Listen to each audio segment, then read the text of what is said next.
listening to the History Things podcast, a conversational approach to discussing social, industrial, maritime, music, and military history. Join us and our special guests as we dive down the rabbit holes of your favorite stories from the past. Follow the History Things podcast on Spotify and Apple Podcasts or online at Facebook, Instagram, and YouTube. Be sure to leave a review and a 5-star rating on your favorite podcast app. Pat and Parker are coming right up. Thanks for listening. I hope you enjoy the show.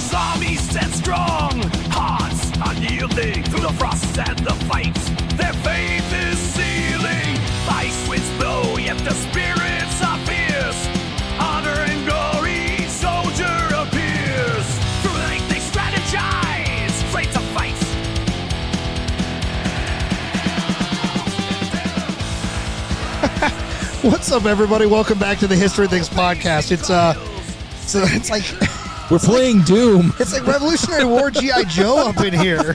I love that. Oh man, it's good to be back. Another episode of the History Things podcast. I'm Pat McGuire. I'm joined by the ambassador from Maine himself, Parker Russell. What's going on, big guy? Oh, pretty good. Not, you're looking at it, just podcasting, living the dream. Living the dream. Sometimes a nightmare, right? Yep. That's right. Playing like level 3 on the original Doom, I guess. Were you a Doom guy? I like Doom. That's 2 Doom references from you. Yeah, well, this is like if Doom was like all the guys were like wearing Revolutionary War outfits or something True. like that. If the zombies were British. Were like British. Anyway, we're done with the British, or are we? Because we spent a lot of time with the Irish War of Independence this year. But we're here today to jump back to a different time when different people were in rebellion against the British. Yeah. Parker, we're here today to go to a very famous story of a Revolutionary War winter. Mm-hmm. And we're here to have a conversation, honestly, not just with a first-time guest to the show, but we're meeting our guest in person for the first time ever today. Our guest is quite an esteemed individual. Let me just get this bio up here. I have to kill the heavy metal for it because of our technology. But our guest today is a guy named Kenneth Gavin. Ken Gavin is a seasoned professional. He's got 25 years of experience in the fields of history, public relations, and senior management in the nonprofit sector. The story of the American Revolution, which is the backdrop of what we're talking about today, and the people who lived through that time period have been close to him since he was a young lad. And since one of the earliest memories of his life revolve around the place we're going to talk about today, we figure with the length of his career, the experience that's been packed into it, and the fact that a very good friend of ours put us in touch, that this was the right person to talk to. Welcome to the History Things podcast. Welcome. How are you, new friend? Having me today.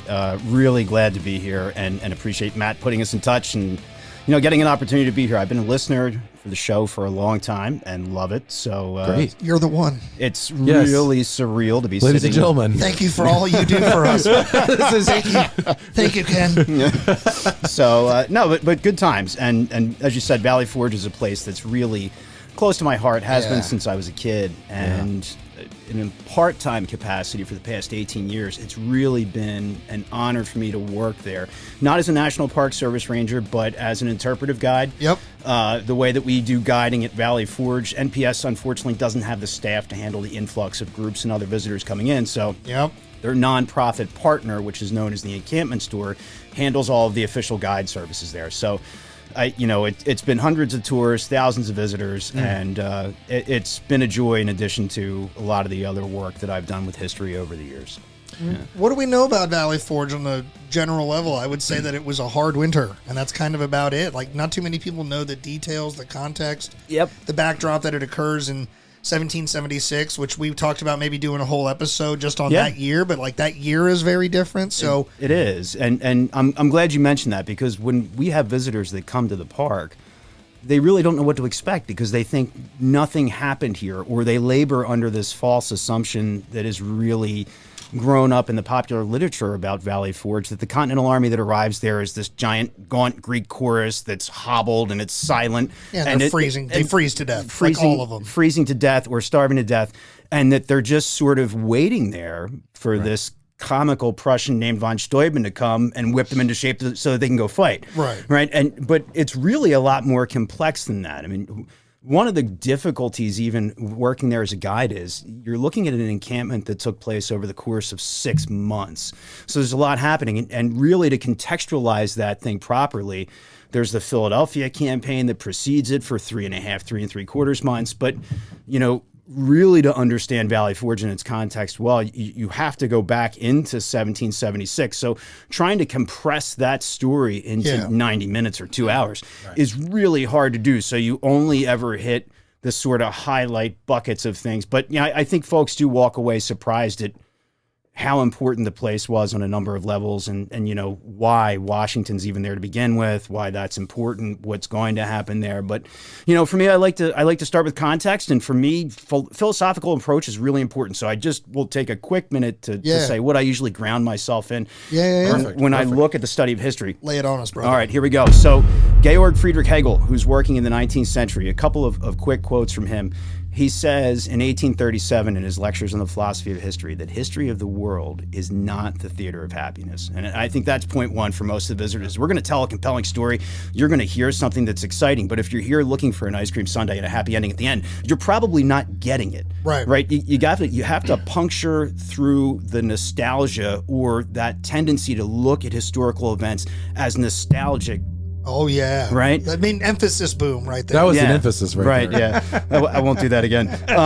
Please do. Yeah. I think that's best. That's dangerous if you give me free license. Do it. So that's point one. The other one is that the history of the world is about the progress of the consciousness of freedom. Yep. And I think as Americans, that's an important thing to really keep at forefront of mind and to continue asking ourselves, what does that actually mean? Right. And how are we living up to that ideal, or how are we not living up to that ideal? And how do we look at real-time corrections in society based on the example of the events of the past? Yep. Like, to me, that's part of the huge value of history is when you look at people and how they react to challenges in their lives and their society, what went right, what went wrong, and then without much work, you can find applicable situations in the modern world. Eduardo Galeano, who is a Uruguayan historian, said that history never says goodbye, it just says see you later. Yo, I like that. It's like, I like that better than history repeats itself. Mm-hmm. There's more meaning to it. So those are some things I tell folks. And the other person that I'm really grounded in from a philosophical perspective is Carl Becker. And Becker's working in the first half of the 20th century. And his work, when he's talking about history, here's a quote from Becker in 1931 in a speech called Every Man His Own Historian. He says, "Once upon a time, long, long ago, I learned how to reduce a fraction to its lowest terms. That operation I now venture with some apprehension and all due apologies to perform on the subject of history." And I think that quote has a lot of value for people who are engaged in public history, Pat, and you and I definitely are, right? Because when we have those moments with visitors, the time frame is often compressed. So it is that great challenge of how do we show the complexity of the tale without losing the nuance, without losing the meaning, without losing the importance. And Becker takes this quote a step further when he talks about how you look at historical events. He'll say that there are really two ways you can look at it. There's an ephemeral event in history, Valley Forge encampment, for example. It happens one way, in one place, at one point in time. Like, that's it. Factually, there's a record. But the affirmed version of that event is what historians and folks working in history take and they reshape and they remold over time for good purposes or for bad purposes. Yeah. And it just speaks to the importance of when we take the topic down off the shelf, how, what a critical responsibility that is to do it justice. So that's sort of my philosophical approach to how I look at all historical questions. That was inspiring. Thank It really you. was. I want to work with you like in the professional world now. Well, we certainly can make that happen sometime. That was awesome, man. Thanks, dude. That's a really good like foundation to have. I mean, I often feel that I carry a weight that I wonder sometimes aloud if I'm putting too much on myself, but I mean, I'm not, right? We carry memory, like especially as frontline interpreters, and people see memory in different ways. So constantly having to reshape and understand is like, it's a big responsibility. Yeah. I'm not a Spider-Man guy, but I feel like a Spider-Man quote is relevant right here. Remember, with great power comes great responsibility. It's true. And I think the studies that started in the early 1990s that looked at museums and historic sites really demonstrated that the public goes in there with a trust factor. Yeah. It's almost like white lab coat syndrome. Like, oh, you go into the doctor's office, there's a trust there. Yeah. They trust that we are the professionals. And as we bring folks up through the ranks and as we're training them at sites about how to do that, that becomes important. In my living history world, in that capacity, it's one of the things that drives me nuts is when guys don't care enough to improve because we know better now. The lack of evolution is, Yep. I don't have too many grinding gear things, but that's one. Yeah. Lack of evolution. When you know better and you can make improvements that cost next to nothing or little, and you still want to do it the same old way, in the end, you're hurting the historical event, you're hurting the interpretation. Correct. Anyway. Correct. I was preach. not here to philosophize today, but You can do that, man. Like honestly, it feels good. It feels right. But when my grandpappy reenacted here, he wore these rubber shoes. Yep. And We have hear it all the time. relevant to the 18th century. We have a pretty unique display in the fort right now. So we are interpreting some modern history, right? Because a lot of people don't realize that Fort Frederick is one of the origin sites of reenacting in a number of ways. Like it wasn't like the thing we all know now is like a weekend warrior thing or just the take your family to it, whatever. Like a lot of that grew out of the 60s and 70s. Yep. Fort Frederick was a hotbed for that stuff at that time.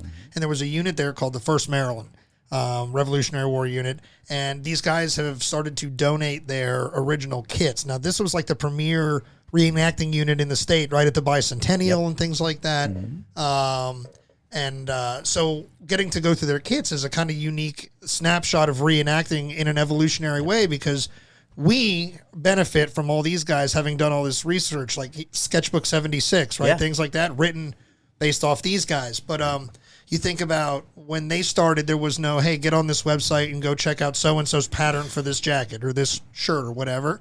These guys had to do all this research and things like that. So their first kits are like surplus U.S. Navy socks. Yeah. Spanish-American War shoes, but they looked like the campaigner guys of their day. Yeah. But now we're like, look at how quaint. But you got to start somewhere, and they were the beginning. Yep, and they have a hugely incredible reputation. I mean, if you go back and look at some of the old Park Service videos, like Yorktown in the early 80s, the Valley Forge video that I helped redo that a few years ago, but the one they were using prior to that was early 80s, and that is all 1st Maryland guys in there, and you see blocks of like 40, 50 dudes. And for Rev War, that's huge, man. Yeah. I mean, I've done Rev War and Civil War both, and Rev War has always been a smaller domain than Civil War has been. And interestingly, in the hobby or in people who are doing living history professionally as part of their job function, I've always cautioned, you have those folks who don't want to progress, but then sometimes you get the ambitious young bucks, and I love them because they want to do everything and do it well. But it's like, dude, slow down for a minute, because that guy over there who can't necessarily do the 12-mile march anymore, right? You're not the first person to invent it. Like he was doing it 20, 30 years ago. Whatever you're doing is on the shoulders of somebody else. Yeah, we're big fans of the we stand on the shoulders of giants concept here. And we definitely do in that hobby. And you're right, those guys did not have the benefit of internet technology and how to do that research. They were examining originals, drawing like patterns, doing all that stuff. All that knowledge base had to come from somewhere.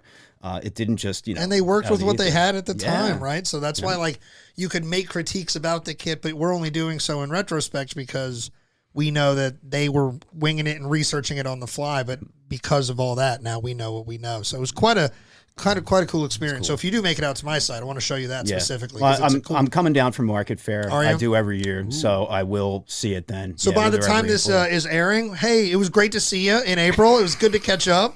I had no beard at that point. It was awesome. So very cool, very cool. So go for it. Context here, and I am going to go back to the early portion of the war, and I think all of this is going to build and make some sense as we talk. And just interrupt me, ask questions, do whatever you need to do. But the war, when it starts in 1775, is going to really set the stage for Valley Forge later, and it's a much different conflict in my perspective in 1775 versus 1777. And if you look at the first 14 months of this conflict, you're going to see a lot of Patriot military success. You look at Lexington and Concord, you look at the fall of Fort Ty, Bunker Hill. Even though the Americans are driven from the field, they're inflicting massive casualties on the British. Moral victory, right? Absolutely. And by March of 1776, the British Army and Navy have evacuated the city of Boston, and they've fled to Canada at that point in time. And by the time you get to early June, royal government and royal authority in what we consider our original 13 colonies has ceased to exist.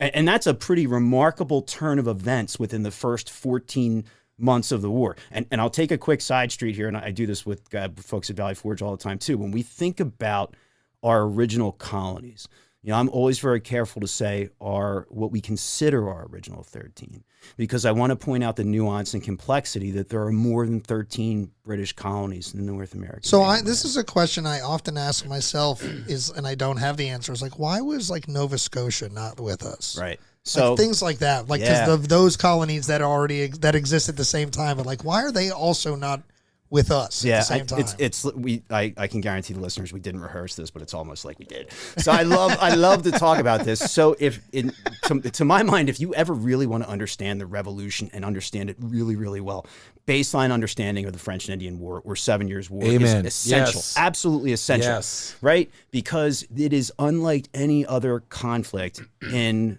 the colonial experience. If you think about, like King George's War, War of Jenkins' Ear, those Austrian succession, those things really are about who's going to occupy thrones in Europe.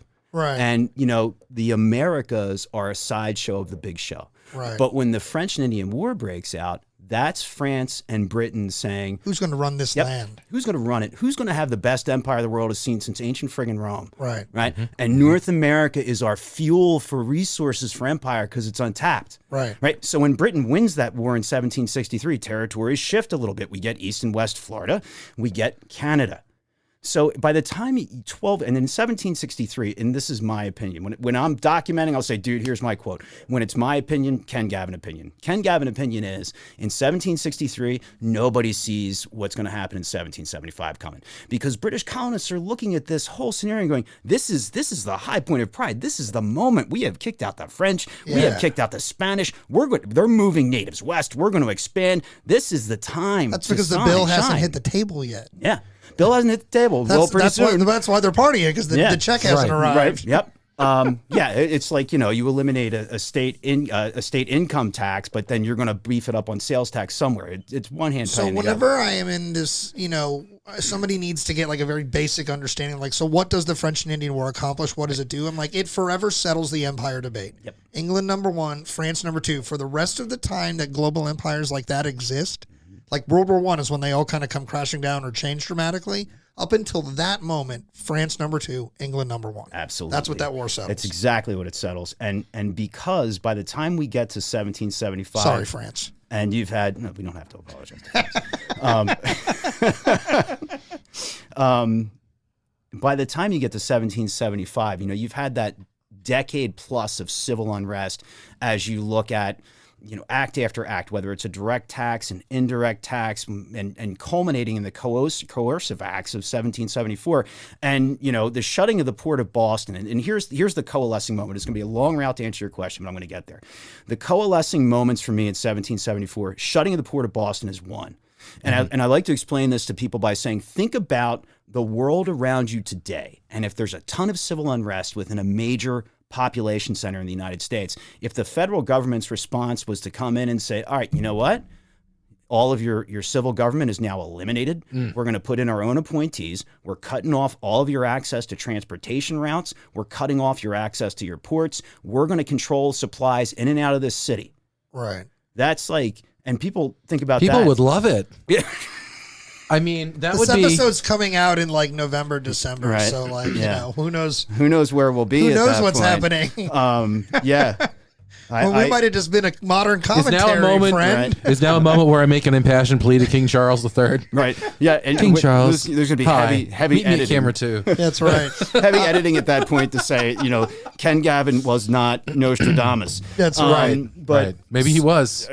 I hope not, man. So I'm glad you brought that up right away. So the first time we ever came to the War of Independence on the show, actually that's not true. The first time we came to it, we were discussing loyalists in the Adirondack. But Yeah, that's right. The first time that we talked about like pitched battles and stuff, we talked about Lexington and Concord and the Siege of Boston with David Wood, who's the curator of the Concord Museum.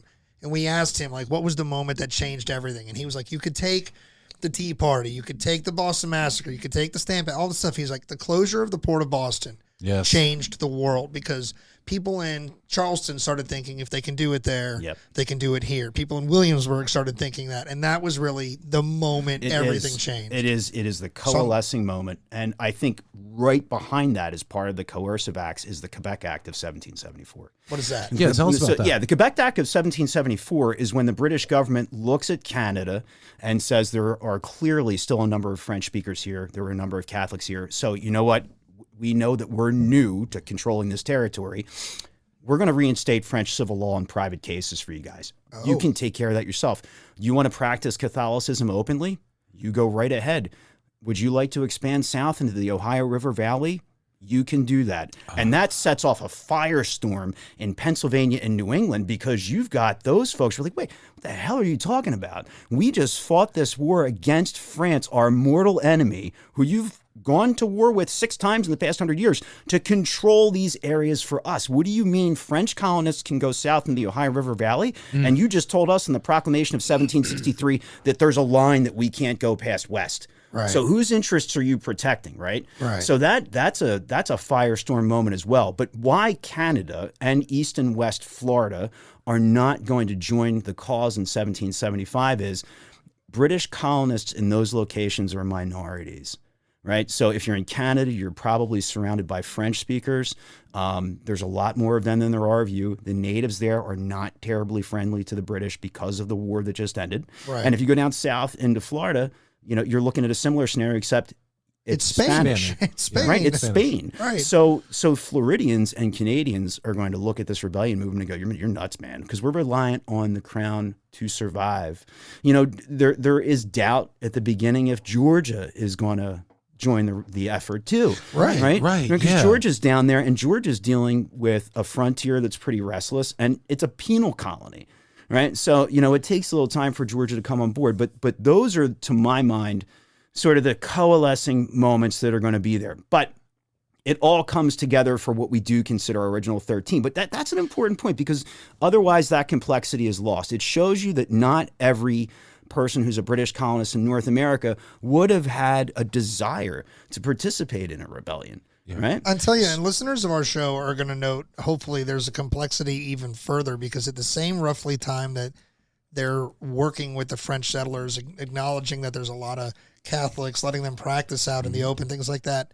We just talked about in our War of Independence episodes of Ireland that they're not allowed to practice their Catholicism out and openly at the time. But it's like the same moment in the same empire in different places.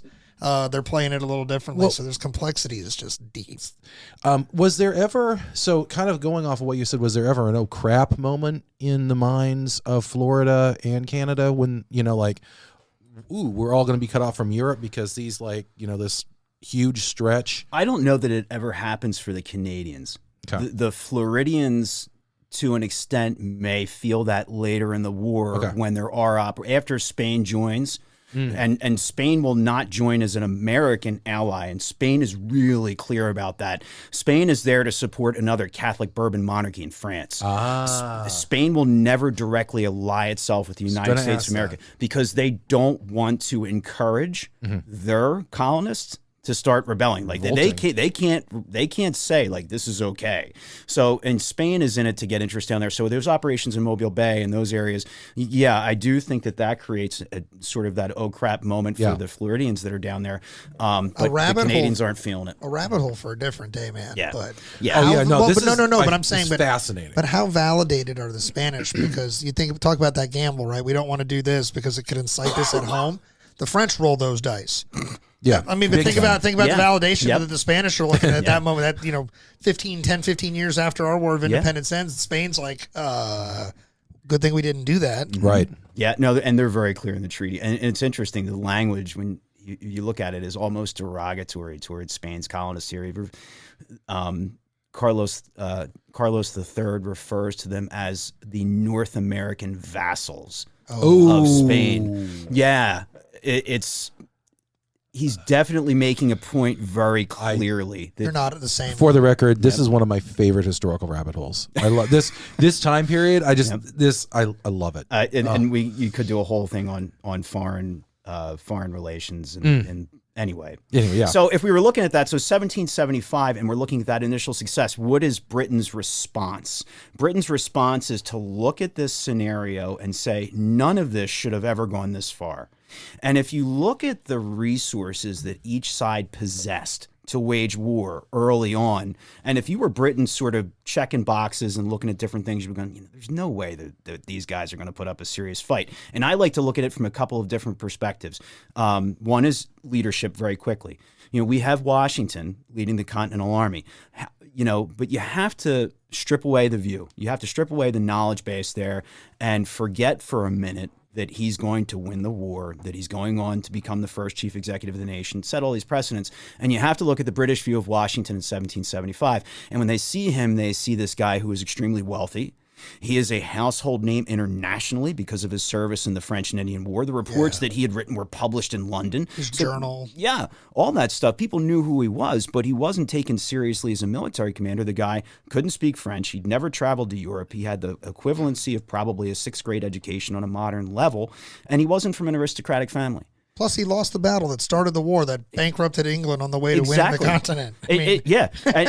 Absolutely. And the British look at his military service and say, you know what? If this guy wasn't engaged in defeats and debacles, he was insubordinate. Think about the Forbes campaign in 1758, right? When Forbes wants to get to Duquesne, and here's Washington always like at him going like, we need to go from Cumberland up because, that's going to benefit Virginia. Right, because Forbes is like, no, we're cutting across Pennsylvania. Shut up. And Washington just won't shut up, right?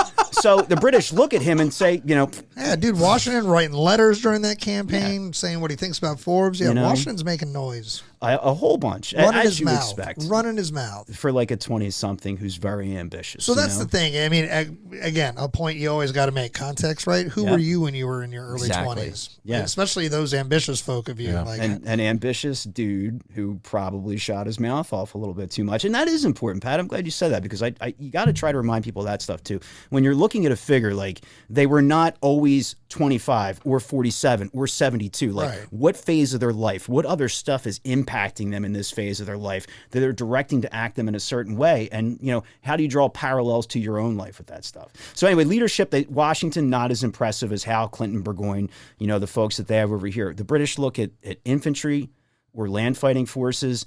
And again, they go, the American Army, that Continental Army is an army in air quotes. It's lawyers, doctors, shopkeepers, wheelwrights, wrights, bakers. Right. It's like Britain versus me. Right. Yeah. Against the best professional military on the planet. All of us in this room, going like, okay, yeah, I guess we'll fight against those guys who have a bunch of combat experience. Yeah. Like, the best army in the world. Yeah. And then naval power. And naval power is so critical.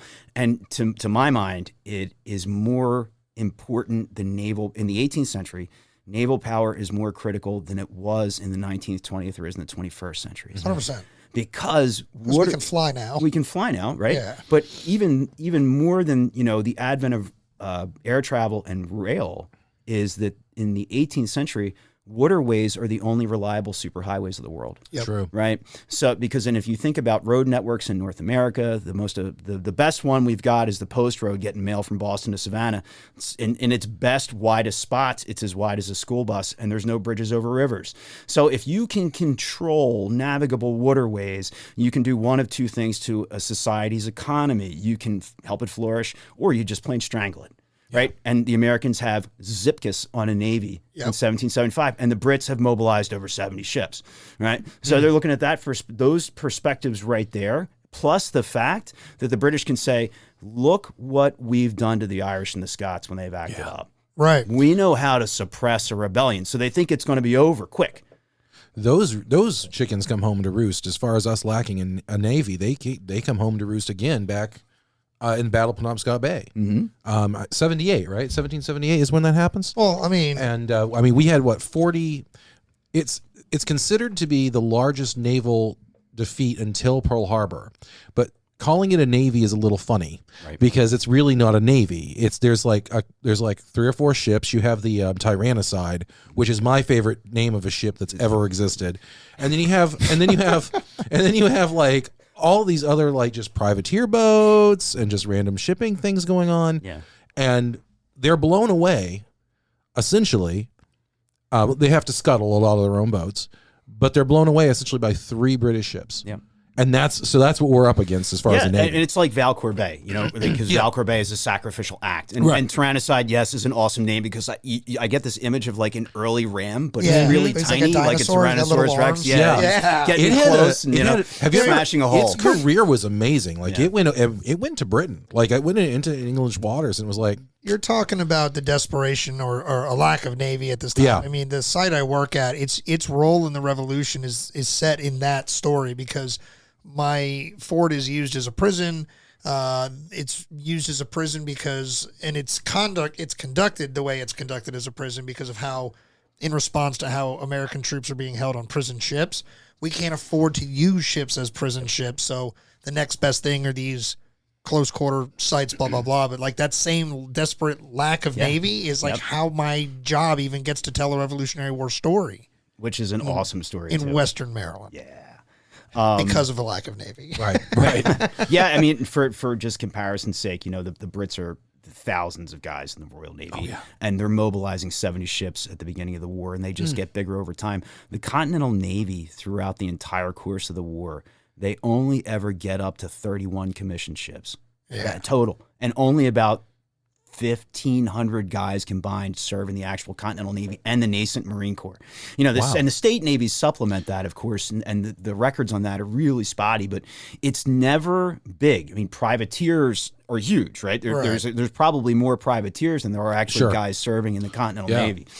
But with the response of the British, thinking of like, this never should have gotten this far. It is time to end this rebellion and end it fast. Squash this bad boy. Yeah. So New York is where they're going to go in the summer of 1776. And when I say hammer on the anvil, this is the British military's biggest amphibious operation until they assault the Dardanelles in the First World War. Oh, wow. Just for scale, right? It is the biggest fleet the world has seen since the Spanish Armada in 1588. Wow. And they're going to descend on the modern 5 boroughs, Washington, no Navy, series of islands. And Washington's got about 19 or 20,000 troops who are tons of helicopters to go from place to place. Yeah,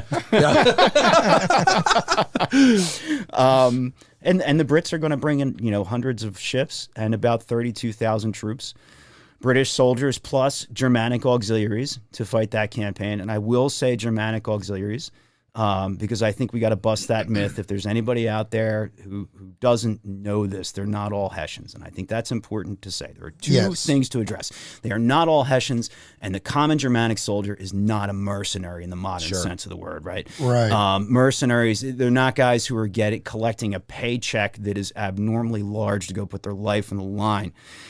The Germans who are serving in North America, and they will form somewhere between 25 to 30% of the British Army's troop strength here at any one given point in time.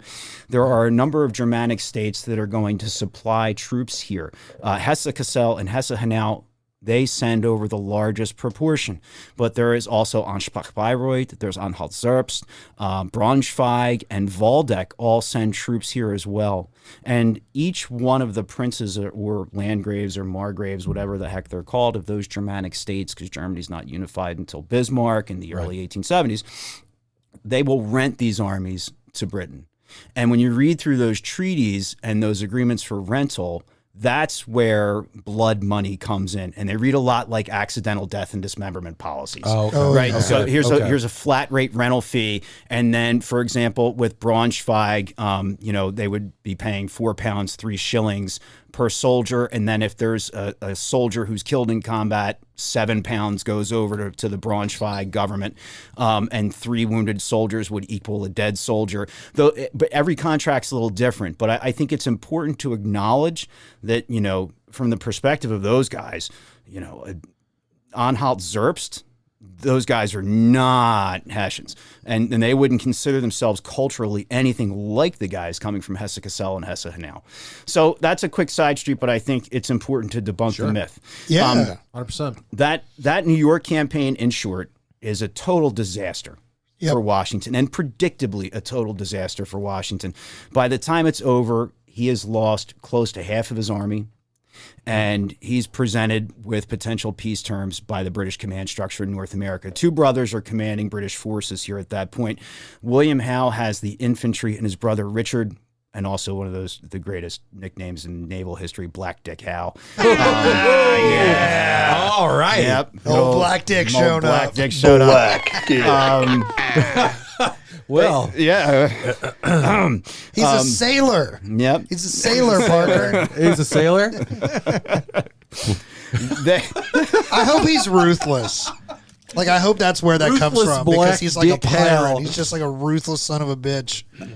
You have to be with a name like that, That's amazing. But anyway, so Washington, the peace terms are pretty generous. I mean, in broad strokes, if the Americans are willing to lay down their arms and go home, then game over. We'll negotiate a peace. And even you political and military leaders of the rebellion movement, you can go back home. We're not going to confiscate your property, and you're not going to be tried for treason. I was saying we're not going to hang your ass. Right. Like, That that's was the my most important question. part of that offer. Right. And it's, if you think about it, and I like to tell folks all the time, our founding fathers are students of recent history in their lifetime, and they're students of ancient history as well. Yeah. Our founders know, for those Irish and Scottish rebels who were caught and convicted of treason, it was like, hung from the gallows and then taken down, drawn, and quartered. And if it's done right, being shown their entrails before they die. During yeah, that. you're alive to see alive. your guts in your face. So this is important because this is the last off ramp. Yep. I mean, it's an off ramp. Yeah. They're literally saying, "Here's your get out of jail free. Here's your just go home." That famous, it may be a little cheesy, but I just love that famous quote from Franklin. We must all hang together. Oh yeah, because we're all going to hang separately. Yeah, I mean, and it's an honest thing. Well, you know what, Parker, it has a lot of deep meaning. Yeah. I'm glad you brought it up because, it's one of those things that's said so much over the years that I think we need to use it, and we need to tell people, like, no, dude, this is what that real. really means. This is real. This wasn't just somebody being hyperbolic in the setting of, like, he had a few Madeiras and was like, well, boys, we're going to hang together or separately. It was like, Right. no, guys, this is serious. That's the most historically authentic part of National Treasure. I just realized when Nicolas Cage takes the shot.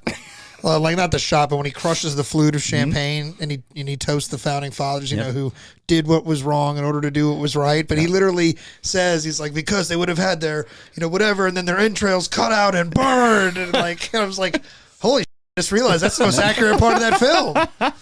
They got one thing right. There's one colonel in every movie. There it is. It's the gnarly colonel. Yep. Is it Colonel Black Dick Hal? Or is it? So it's helped me with a little context because something else that I always like to keep in the back of my mind is our rebellion is just one thing happening in the British Empire.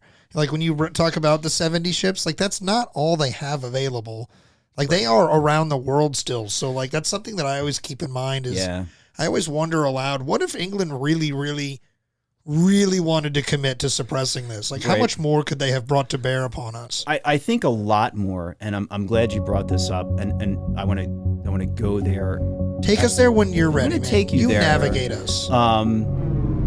So anyway, let's just go back. So Yeah, do you, bro? Washington says We'll get there. We're not going to give up. Right. Yeah. Right. Yep. And this is going to leave British High Command totally apoplectic, because the Hound brothers are sitting there fully understanding this was the most expensive thing the British military had ever undertaken.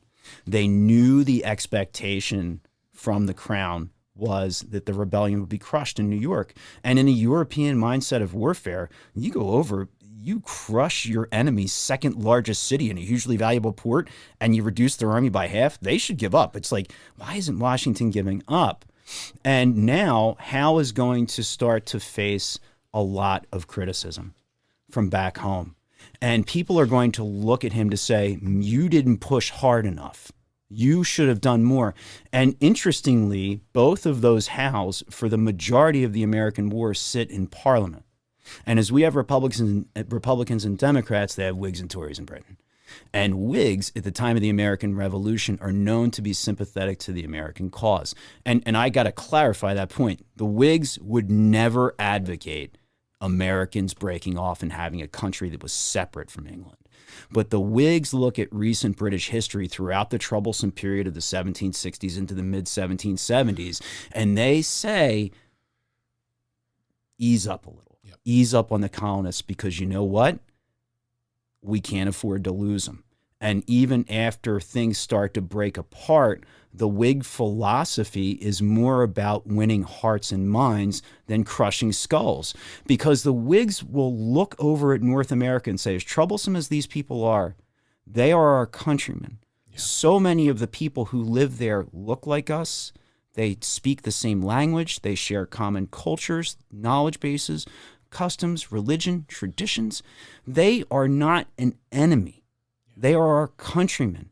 And the best way of bringing them back into the fold of the empire economically, socially, and politically is probably not beating the shit out of them. Yeah. Right? Yeah. And unless they're Irish. Unless they're Irish. Ulster Irish were always fair But game. I'm saying because they'll never, they still want to do that. They still want to do that to the Irish over there, but they look at the good Anglican colonists, right? If you fit the mold, Yeah. And but in Britain, it creates a conflicted national consciousness about what this war is, and should this war even be fought, right? Is that something that should be happening? So the answer to the question of why aren't they putting more pedal to the metal has to do with that conflicted consciousness that exists within British High Command. It exists within Parliament itself as well. There is a hesitancy to push too hard. But after you get through that New York campaign, Parliament and the Crown are fed up, and they're looking at the House for answers. So I'm glad, because that just helped me kind of frame things. They don't want to be the ones to commit to the total war, like the way it's being described. Right, they're our countrymen. They don't want to be the ones to finally drop that no going back hammer. Right, so that's why they're giving us this opportunity to get off the bus now, and it's when we double down. But okay, that makes a lot more sense. And I think even at that point in time too. Britain doesn't go all in until France gets involved, and then Spain and the Dutch.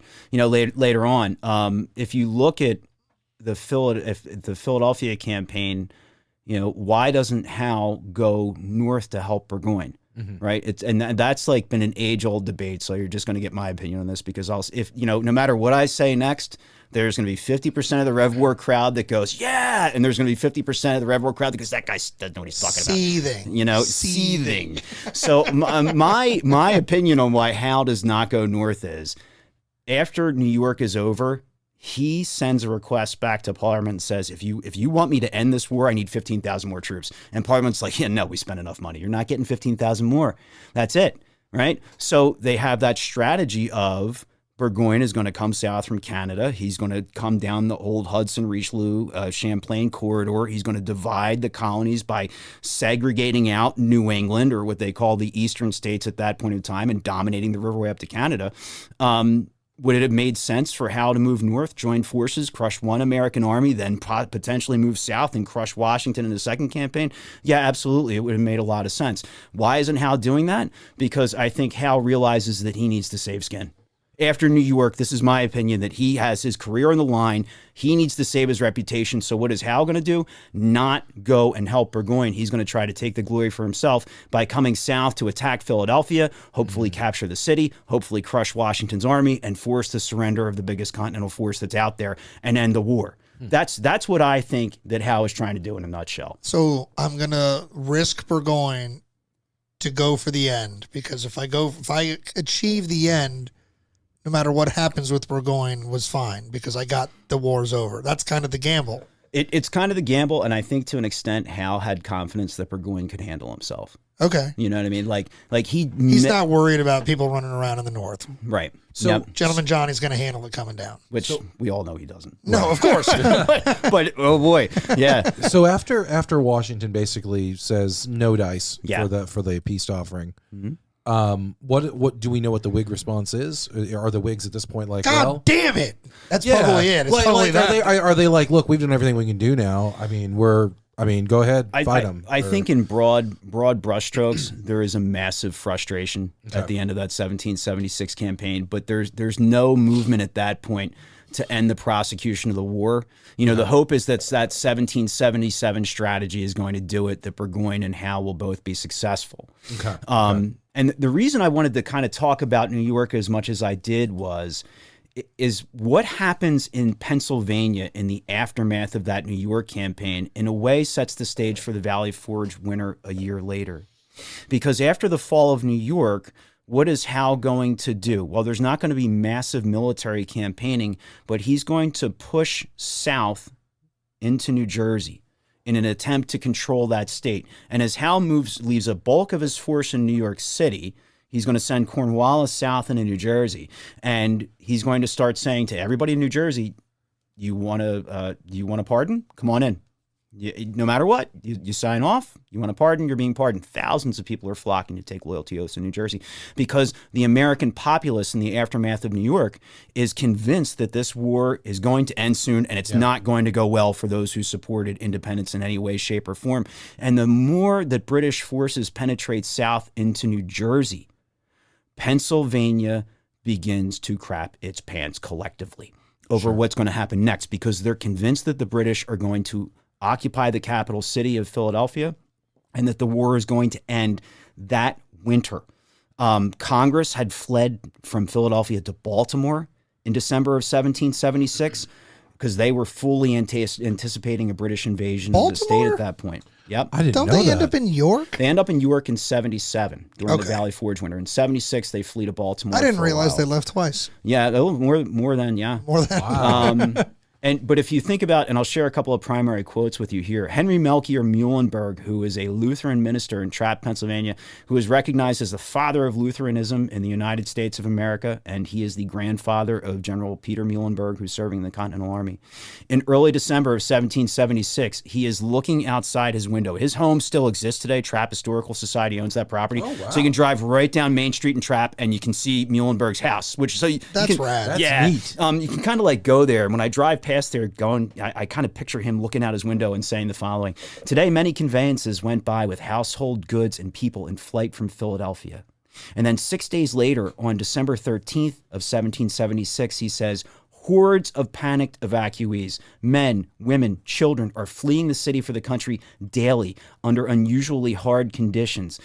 Muhlenberg's family, who were in Philadelphia, are coming to him for shelter and protection. He, by the end of December, will end up with 22 people living in his house. Because everybody's trying to get the hell out of the city. Wow. And Muhlenberg is commenting about the rumors that he's hearing if the British should invade Pennsylvania. He says, "We hear that the enemy will be given 3 days' liberty to plunder the civilians after capturing Philadelphia."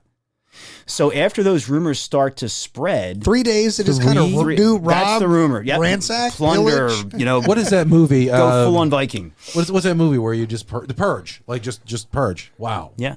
Wow. That's crazy. That's the rumor running through, and it is inciting panic among the population. Is there any truth to this rumor? Like, is this not that I know of? Okay. In any way, shape, or form that was ever supposed to be in the cards. But but for me, it's what people believe, right? Sure. And so what it's going to do is now everybody who had been quiet and keeping their head down, they're going to start to they're going to start to say, oh, we love the crown. Yeah. Right. So, and here's another quote from Muhlenberg, who's talking about that period. He says, the strong spirit among the independents had now lost everything they had. And the dependents, and by dependency means the loyalists, the dependents took off their masks and let themselves be seen and heard.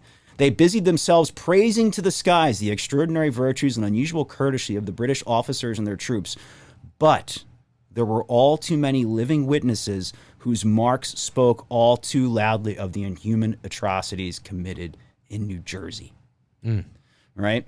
So Pennsylvania, in the midst of this panic, you also have to understand, is a location that is uniquely unsuited to become the seat of war the next year in 1777. Because Pennsylvania, for two reasons, I'll look at their militia culture first. Pennsylvania militia culture is nothing like New England, and it's nothing like the South.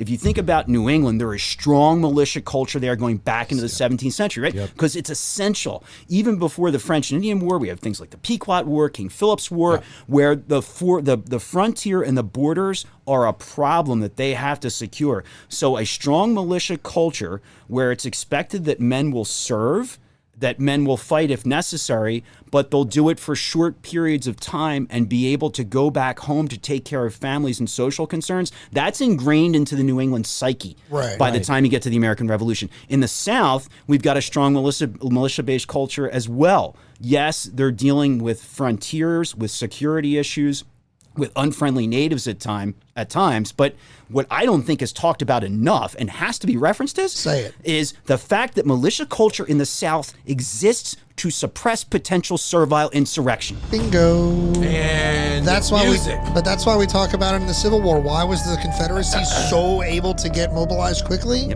Because they've had ready-made military units for generations to suppress the Nat Turners of the world. Absolutely, for that purpose, specifically in places like South Carolina, where slave populations outnumber the whites. And, you know, yes, thank you. It has to be said. Yes. And it needs to be said more. It's one of those things where it's like, why was that under a sheet for years? Well, we don't work for the federal government, so I can't have any executive orders change what I say about that. So, I that don't is the truth. I don't either. So for now, we can speak our truth. That is, but it is a very powerful point, because we don't talk enough about the cultures in which things breathe life from. Like, you know, a lot of people don't realize that the Revolution and the Civil War and cultural change and societal change, all these things start at conversations in homes, in businesses, at the pulpit, in places of community. They don't just start because some dude decided to run for an office or somebody decided to say in Parliament. It starts with you and me at home type of thing. So the cultures really matter. Absolutely. But when you're about to also dog on Pennsylvania, and I also want to dog on Maryland too, because it's like, and I'm a native Pennsylvanian, but you know, hey, look, we weren't well suited for it. Pennsylvania, as a Quaker colony in its founding, pacifism is at the heart of it, and there is no strong inclination within a pacifist culture to have militia unless it's absolutely essential and necessary. So there's not the strong impetus, plus broad brushstrokes. Relations with natives in Pennsylvania are going to be better than they were in New England or the South at certain periods because of the way that Penn approached the natives in instances. So there's not that strong militia-based culture that's going to exist. So this is a people, by and large, that doesn't have that ingrained in the culture. And you have to look at the fact that when rebellion breaks out in 1775, Pennsylvania's government is crumbling. It's more than just throwing off the government that has an allegiance to the British crown. Things had been bubbling within Pennsylvania for at least 20 years before the Revolution. When Penn founds the colony in 1681 as a charter of privileges in 1701, where he's going to have religious tolerance, where it's going to be a pacifist, the Quakers are pacifist, they start to deal with influxes of immigration in Pennsylvania, Germanic specifically from about 1710 till about 1760 that spikes. And then a lot of Presbyterian Scots-Irish are coming into Pennsylvania between 1715 and 1770. And then there's the Anglicans that are there as well. The Penns are always trying to maintain political power, and political power for the Penns directly correlates and translates to wealth, because Pennsylvania is not a royal colony, it is not a corporate colony, it is a proprietary colony owned by the Penn family. So if you move into Pennsylvania while the Penns are proprietors, you're going to buy land, that money goes to the Penn family. Yep. And then when you pay your quitrents, or, that is a tax basically for the privilege of living on Penn land. Best equivalency we have is it's a modern property tax, but it doesn't pay for any services. Right. That money goes to the Penns too. So their purses are fattened over the years. They have every interest in maintaining political power because it maintains wealth for the Penn family. As time goes by, they begin to drift away from Penn, the founder, that William Penn's principles, and it becomes more profit-driven for the Penn family. They're able to pacify Germans who are coming in by providing them with land space and not rocking the boat economically for those folks and not treating them like serfs. And that's how they were treated. The commoners were treated within the Germanic states in the 18th century. For the Scots-Irish that are seeing Pennsylvania as a place where they want to go, again, the Penns will not treat them as serfs as they would have been treated at home. However, as time goes by, you have specifically the Scots-Irish on the frontier who are dealing with some unhappy natives and trying to forge a pathway westward, who are feeling like they're not represented in any way, shape, or form, that their needs are totally ignored by the Penns the entire time, and they want somebody who's going to represent their needs. Some of the newer German immigrants are also starting to have a problem with the Penn family and any movement that they hear towards the abolition of slavery. Right? Pennsylvania does its Gradual Abolition Act, which is super freaking gradual, in 1780. But when in that point in time, the people who are screaming the loudest about abolition in Pennsylvania are a lot of the German farmers. And the reason that they're saying it is, well, what happens when you free the slaves? Like, who takes our land? Who takes our jobs? It's free soil, free men. It's that whole thing, but it's just happening in an earlier time period. But as a result, in the late 1760s, early 1770s, the Penns are feeling all this pressure. So when rebellion comes, it's an opportunity to overthrow the Penn government and institute a new government there. And it's a power vacuum that's being filled by a lot of people who are really pissed off, not just at England, but pissed off at the Penns. And they're going to start to enact a lot of draconian measures all over the place, like loyalty oaths to the revolution, to the state of Pennsylvania. And a lot of that is, it's to get rid of Quaker interests, because Quakers aren't going to sign loyalty oaths to the war. So what can you do? Then you can confiscate their property, you can send them to Virginia, you can send them somewhere else. So Pennsylvania, when late 1776 occurs, it is that panic moment. It is the lack of military infrastructure and desire for military infrastructure. And they had their old system and way of government that was so fragile, and it just buckled and fell apart. So it's a mess everywhere at that point in time. And it is the state that will become the seat of war for the Philadelphia campaign in 1777. Perfect, primed, ready to go. Perfect thing to happen. Yep. So in that letter, you mentioned in New Jersey, there was, I think the word was atrocity. Mm-hmm. What were the atrocities he was referring to? Candidly, I'm not real sure. Okay. I was just wondering if it was more, was it more hyperbole than actual, like, but I mean, this is a war. Yeah, I mean, it is. It is like a war. So there, I tend to think that the American propaganda machine does a good job in a lot of ways. What I was wondering. Oh yeah, our buddy Paul Revere, right? Like he's really good at propagating the things. committees of correspondence are very good with that. In 1776, as the British Army moves south, I mean, it is war.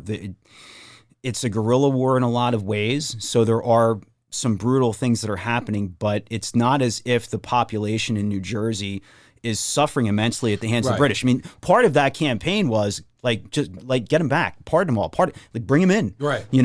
Richard Stockton, who's a signer of the Declaration, signs a freaking oath to get a pardon at that point in time. Yes. Wow. Yeah. I didn't. How did I not know that? Yep. I don't know. Wow. You're supposed to tell me these things. Well, you know now. I didn't know. Wow. That's why we do the show, so we could learn. That's right. So that's because I mean, when he writes that letter and he's like atrocities or whatever, you're picturing some sort of like death march. Yeah. But what you were just saying there, like he's going through, he's getting. Yeah, it wasn't like they were taking Jersey citizens and marching them up to Weehawken and throwing them off the cliffs or anything like that. Right. Okay. So, when all of this is happening and Pennsylvania is getting ready to buckle apart, that's when we have the 10 crucial days in Trenton and Princeton. And they will be... Like when Washington crosses the river. Washington crosses the Delaware, is able to surprise Rawls' units at Trenton. He'll fight a second battle at Trenton, be victorious, and he'll fight again at Princeton. To win the campaign. Now, those victories, they're small battles. They have, for many years, people have said, oh, that's important because it keeps the army together. That's actually not true.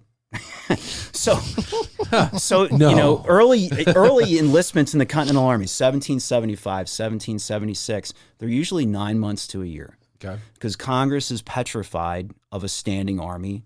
They don't want to have it in the field for longer than that for a couple of reasons. One, they look to ancient Rome and say, in republics, long-standing armies with popular military leaders can lead to big problems for civil governments getting overthrown. We don't want that. My favorite thing on the internet, dude, my favorite thing on the internet right now is this Australian guy who does like crash course history lessons in like 90 seconds. But one of his is always like Roman generals, like back in the day or whatever. And it's like his men are like, we love you, Maximus, you're the man. You should run the country. And he's like, yeah. And then it's like, it cuts to him and he's like, perhaps I should run the country. Yeah. But it's like it's exactly the same thing, right? Yeah. And then there's the thought of the virtuous Republican citizen should not be expected to do more than a year's service. Sure. So by the time you get through Trenton and Princeton, the army is really shrunk. There are about 11,000 men that Washington's got at his disposal on the eve of the Battle of Trenton, 6,100 fit for duty. 2,400 guys cross that river because out of the multiple crossings planned, only one actually gets off. So 2,400 cross the river. When you get to almost a week later and the Battle of Princeton, 800 guys. 14, close. By the time he gets up to Morristown, he has 981 men total on the rolls. And he had started that campaign for New York with about 20,000 or a little more. 981 is all that's left. They are begging people to stay on so that they can train new recruits. There is some evidence that in January or early February, there's maybe only 500 or 600 men in the Continental Army. It doesn't make enlistments skyrocket right away. It doesn't keep those guys who had served throughout 1776 there. Mm-hmm. What it does, in my opinion, is it's a morale boost for the public. People who've been sitting at home so far. Yeah. The people in Pennsylvania like Muhlenberg who have been crapping themselves thinking, oh my God, the world's going to fall apart. It gives them a breather. Yeah. That's the importance of this. The importance of the 10 Crucial Days campaign is that it keeps Pennsylvania solidly in the revolution, at least for the time being. Yeah, I like it. That's what it does. So what's going to happen in 1777? Now Washington's looking around at Morristown or Middlebrook, and he's like, I've got 600 guys. What am I going to do? Yeah, what's next? Right? So he has to recruit a new army. And that new army is going to be the one that fights the Philadelphia campaign, and it's going to be the one that is going to endure the winter of Valley Forge. They recruit pretty darn quickly. They get their strength up to about 15 or 16,000 by early spring with this new army of 1777. And they're still coming from all over the colonies, right? They are. They're still coming from all over the place. We're going to see a large influx, of course, of enlistees who are coming from the middle colonies at this point, but they're coming from all over the place. And it's a different incentive for these guys to be there than it was maybe for some of the other ones moving on. This is a generation that's beginning to experience wealth stratification in a lot of different ways and land stratification. So they're going to want things like bounties. They're going to want that in the terms of cash or in terms of land as a result for their service. Early on, just think Civil War. There's no bounties early in the Civil War. Mm-hmm. Same thing. Rege Militaire, 75. There's no real bounties. By the time you get to this army recruiting in 77, especially since they're now going to recruit for 3 years or the duration of the war, that there are going to be bounties associated with that. So there is a patriotic incentivization, but there's a monetized incentivization for this thing too. If you think about the fact that the army is starting to grow in the spring from nothing to something bulky, it means that Washington doesn't have a lot of time to train these guys. So he's thinking, weather's warming up. We're going to have a new campaign against the British soon. We don't know where it's going to be. We have to move to train as quickly as we possibly can. And during that time period, he is frequently saying, you got to exercise the men, specifically in the use of their legs, which is not calisthenics. It is more along the lines of march them as much as they possibly can, because he's trying to get the tenderfoots ready for what could be heavy marches. Washington also doesn't know in the spring where are the British going to strike next. Is Howe going to stay in New York? Is he going to move northward? Is he going to come south towards Philadelphia? So while he's trying to get these guys trained up, the intelligence game is also playing, where is the army going to go? So he kind of sticks himself centralized in New Jersey until they figure out what British motivations are going to be. It becomes clear in the summer that the British, under Howe, are moving for Philadelphia, and that they're taking the seaborne route to do that. The seaborne route, and this is another Ken Gavin opinion, Trenton and Princeton, we that's been talked about a lot. It's part of that war in late 76, early 77. During that time period, like I said, Howe is up in New York, but he's pushing troops down under Cornwallis through the state of New Jersey. And to pacify New Jersey, in addition to the pardons, he'll establish small encampments in 8 different locations throughout the state.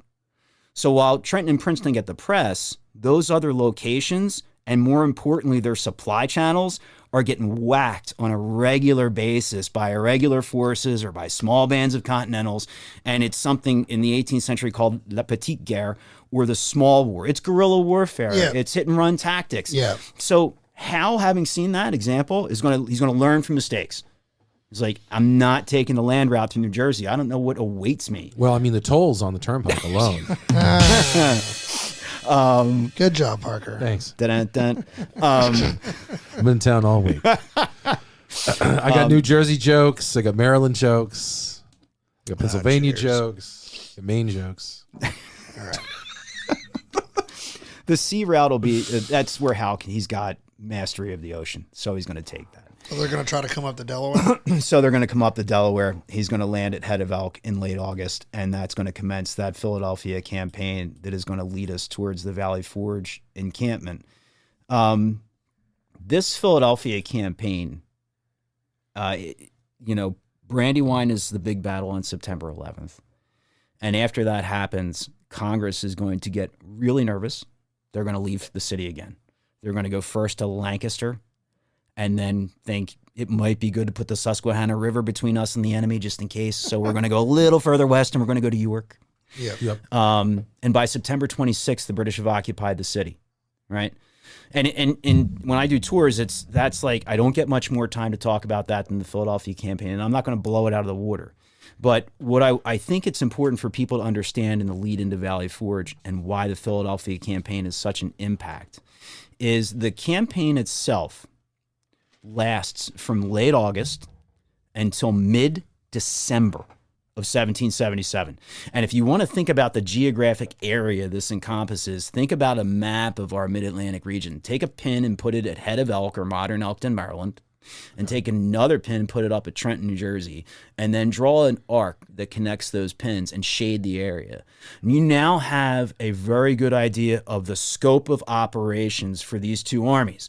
And you've got Washington's army, which is little more than 20,000 men, Howe's army of a similar size, plus 5,000 to 8,000 draft animals in these two armies, and they're ranging this region for almost 4 months at that point in time.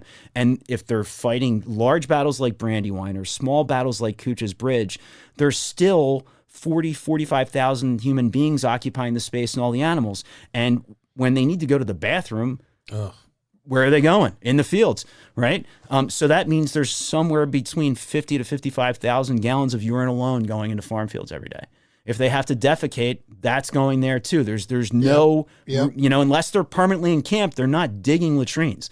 When the armies are hungry and supplies run low, or when the horses need forage, it's coming from these farms. And this is not plantation society. There are small cities like Wilmington, Lancaster, York, even though Lancaster and York are outside of the scope of operations. and bigger cities like Philadelphia, which is the largest on the continent at that point in time. But most of the folks being impacted are middle class or poor farmers. Like private homesteaders. Private homesteaders. They're subsistence people, and they make enough to sell. They make enough to feed themselves and hopefully to feed this wagon economy. There's something called the wagon economy. And there are the markets that feed cities like Lancaster, York, and Philadelphia. So if you're a farmer in Chester, Lancaster, York County, or in this areas, you're trying to get some extra cash by selling at those markets. Well, now, because of the presence of the armies, your surplus is gone. You don't know if you're going to have enough food to survive the winter. And you're looking at your fields based on the fact that the armies have ravaged them, saying, I don't even know if they're arable. Like, can I even survive here next year if I'm lucky enough that the armies get the hell out of Dodge? Yeah, and they've taken the food to eat and they destroyed the soil in the process. And it's put the civilian population utterly on edge because these folks are totally within the vortex of warfare for 4 months. And they're sick of the presence of the armies and they want the armies gone. They want them out completely. And they really, rightfully want to be out. Washington wants to try to give those folks a break. When he looks at the campaign has ended, fall is on the horizon here. Washington's got to think, what am I going to do for the winter? Right. And Hal's got to think about the winter too. And I think it bears mentioning, because we haven't said this yet, that Valley Forge is not the only winter encampment for the Continental Army. It's an 8-year conflict. There are 8 winter encampments. The British have to have winter encampments as well. And the reason for this is not that the 18th century is a gentlemanly age of warfare. That's also a myth. War is hell in every generation. Sure. Right? Sure. So the reason that they go ahead and have these winter encampments for the bulk of an army has everything to do with supply and support logistics transportation, right? Correct. We think about the road networks we mentioned earlier and how difficult it is to travel those, particularly in winter. If you get thousands of guys strung out on a road and a sudden storm hits, or your artillery trains or your supply wagons, you've got a small portion of your enemy can come and just chew your ass up. I mean, ask Ambrose Burnside, January 1863. Yep. Yeah. Right? Yep. I mean, that's exactly the point, though, is like armies tend to sit still because it's easier. It's a resupply while letting the roads not turn your armies into targets and quagmires. Yep. One of the only funny things Confederate forces ever did were the signs that they showed the Burnside. I mean, I would have done the same thing if my opponent was over there in the mud just sitting. I do enjoy that stuff in the war. Yeah. The bread loaves later in the war. It's yes. Yeah. I'm a funny guy. So that's why it's got to happen. But what's Washington going to do? He's got to look at some complexities. There is a lot of hope in the American cause as we're moving forward, even after Brandywine is over. And even after the Congress has fled, the Americans are still hopeful that they're going to break the grip that the British have on Philadelphia. And they're looking to surprise the British outpost at Germantown in early October of 1777. That's going to be the attempt to break the British grip, because that's not the entire British force. It's only a portion of it. Washington is confident that he can assault from 4 different directions at Germantown, smash the British outpost, maybe get Howe to come out of the defenses in Philadelphia and smash those guys up too. Okay. Germantown ends in a withdrawal for the Americans. It doesn't go as it's supposed to go. And then after the British are able to reduce the American fortifications on the Delaware River, then the city of Philadelphia is totally open for the British for the course of the winter. Ugh. And something else to think about when you think about strategy in the Revolution, and if you look at the British at a very basic level, you think about their goals, places they want to hit. Places like Boston, New York, Philadelphia, Savannah, Providence, St. Augustine, Mobile Bay.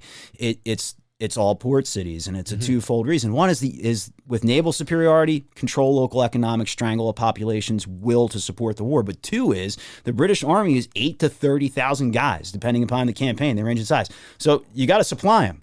You can't feed them, and you can't give them clothing. Then they're not going to be much of an army. It's always about the people. So they got to hang out near the ports. Got to hang on near ports. It's a tether line. It's an umbilical cord for them, because reliably supplies for the British come from the home islands, the Caribbean, or Canada.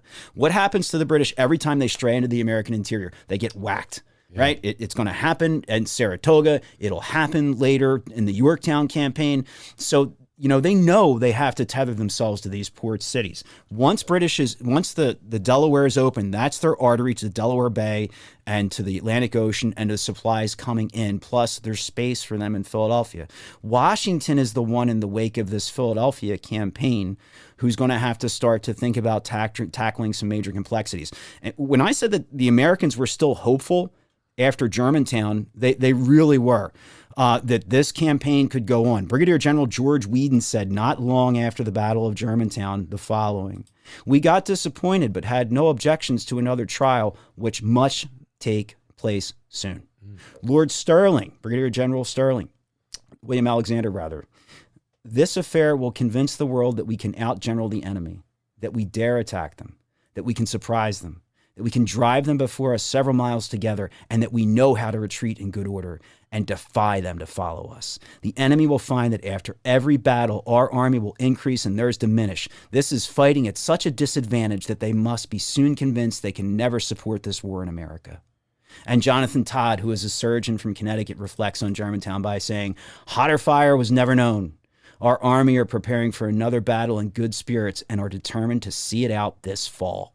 That's right after Germantown. No quit. So No quit. No quit. Is it too much of a rabbit hole to discuss Germantown like that? Why did it go south for the Americans? Yeah. So in short, why it goes south there's a couple of different things at play.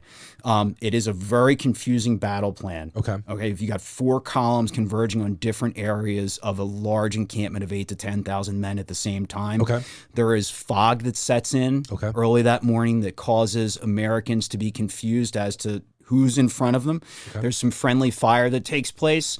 The airport gets in the way. Yeah. The helicopters that the British have with the Vulcan guns and the that first use of overhead warfare. Those sorts of things will confuse it, and arguably some less than stellar leadership by some of Washington's commanders, notably Adam Stephen. And it's the attack, while there are successful portions of it, just eventually falls apart. British reinforcements are coming out from the city. Washington knows he's going to have to retreat. Okay. So, but even in the face of this withdrawal, there's this, in mid-October even, this thought by a lot of the Americans that this isn't over and we're gonna go whoop some ass before it all ends. Okay. The problem that's going to temper that really fast has to do with the fact that this is all coming at a time when the Army's logistical system is crumbling and falling apart. Sure. The Commissary General, Joseph Trumbull from Connecticut, had resigned in August. So your commissary resigns at the beginning of the campaign. That's not good. No. That's So your food guy is peacing out while the campaign's getting started. I think the word for that the official stance is that's bad. Yeah, sure. I mean, that's the official. I mean, that's what we say in the industry. Yep. Then in October, the Quartermaster General Thomas Mifflin resigns. So transport from Dunder Mifflin. He went to go pursue the paper career. Well, that means Pennsylvania, right? I mean, he went to Scranton and started Dunder Mifflin. Yeah. Governor of Pennsylvania, paper magnate. Yeah, Thomas paper magnate. Mifflin. That's right. That's right. Paper magnate. Yeah. Yep. Oh gosh.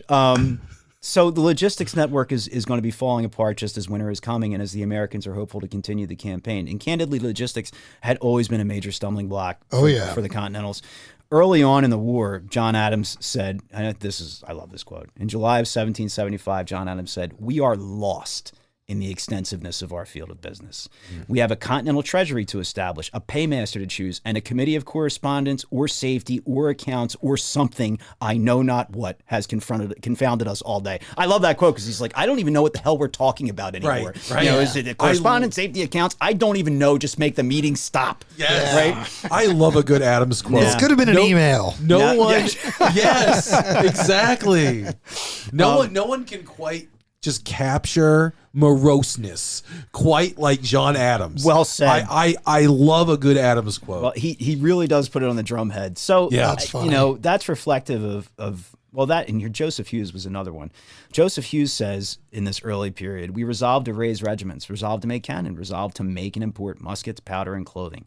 But it is a melancholy fact that near half of our men, cannon, muskets, powder, and clothing is to be found nowhere but on paper." And it's reflective of Congress in the early days. First, not and today. And what? That was Parker's voice. Yeah. All the laser points just appear on my head. Yeah. Yeah, as we sit in Pat's basement and the laser points are not on me. Yeah, brother. Yeah. It's good to not be tall some days. You can just duck down. Hey, where'd that red dots come from? Yeah, I know. Anyway. I love Congress. What are you talking about? So, Congress has a problem. And in the beginning of the war, when they're looking at all these departments they have to fill, they're not doing the smart thing and finding qualified personnel that know how to handle the challenges. They're looking at challenges, reacting, going, and looking at other congressmen in the room saying, oh, you can do it.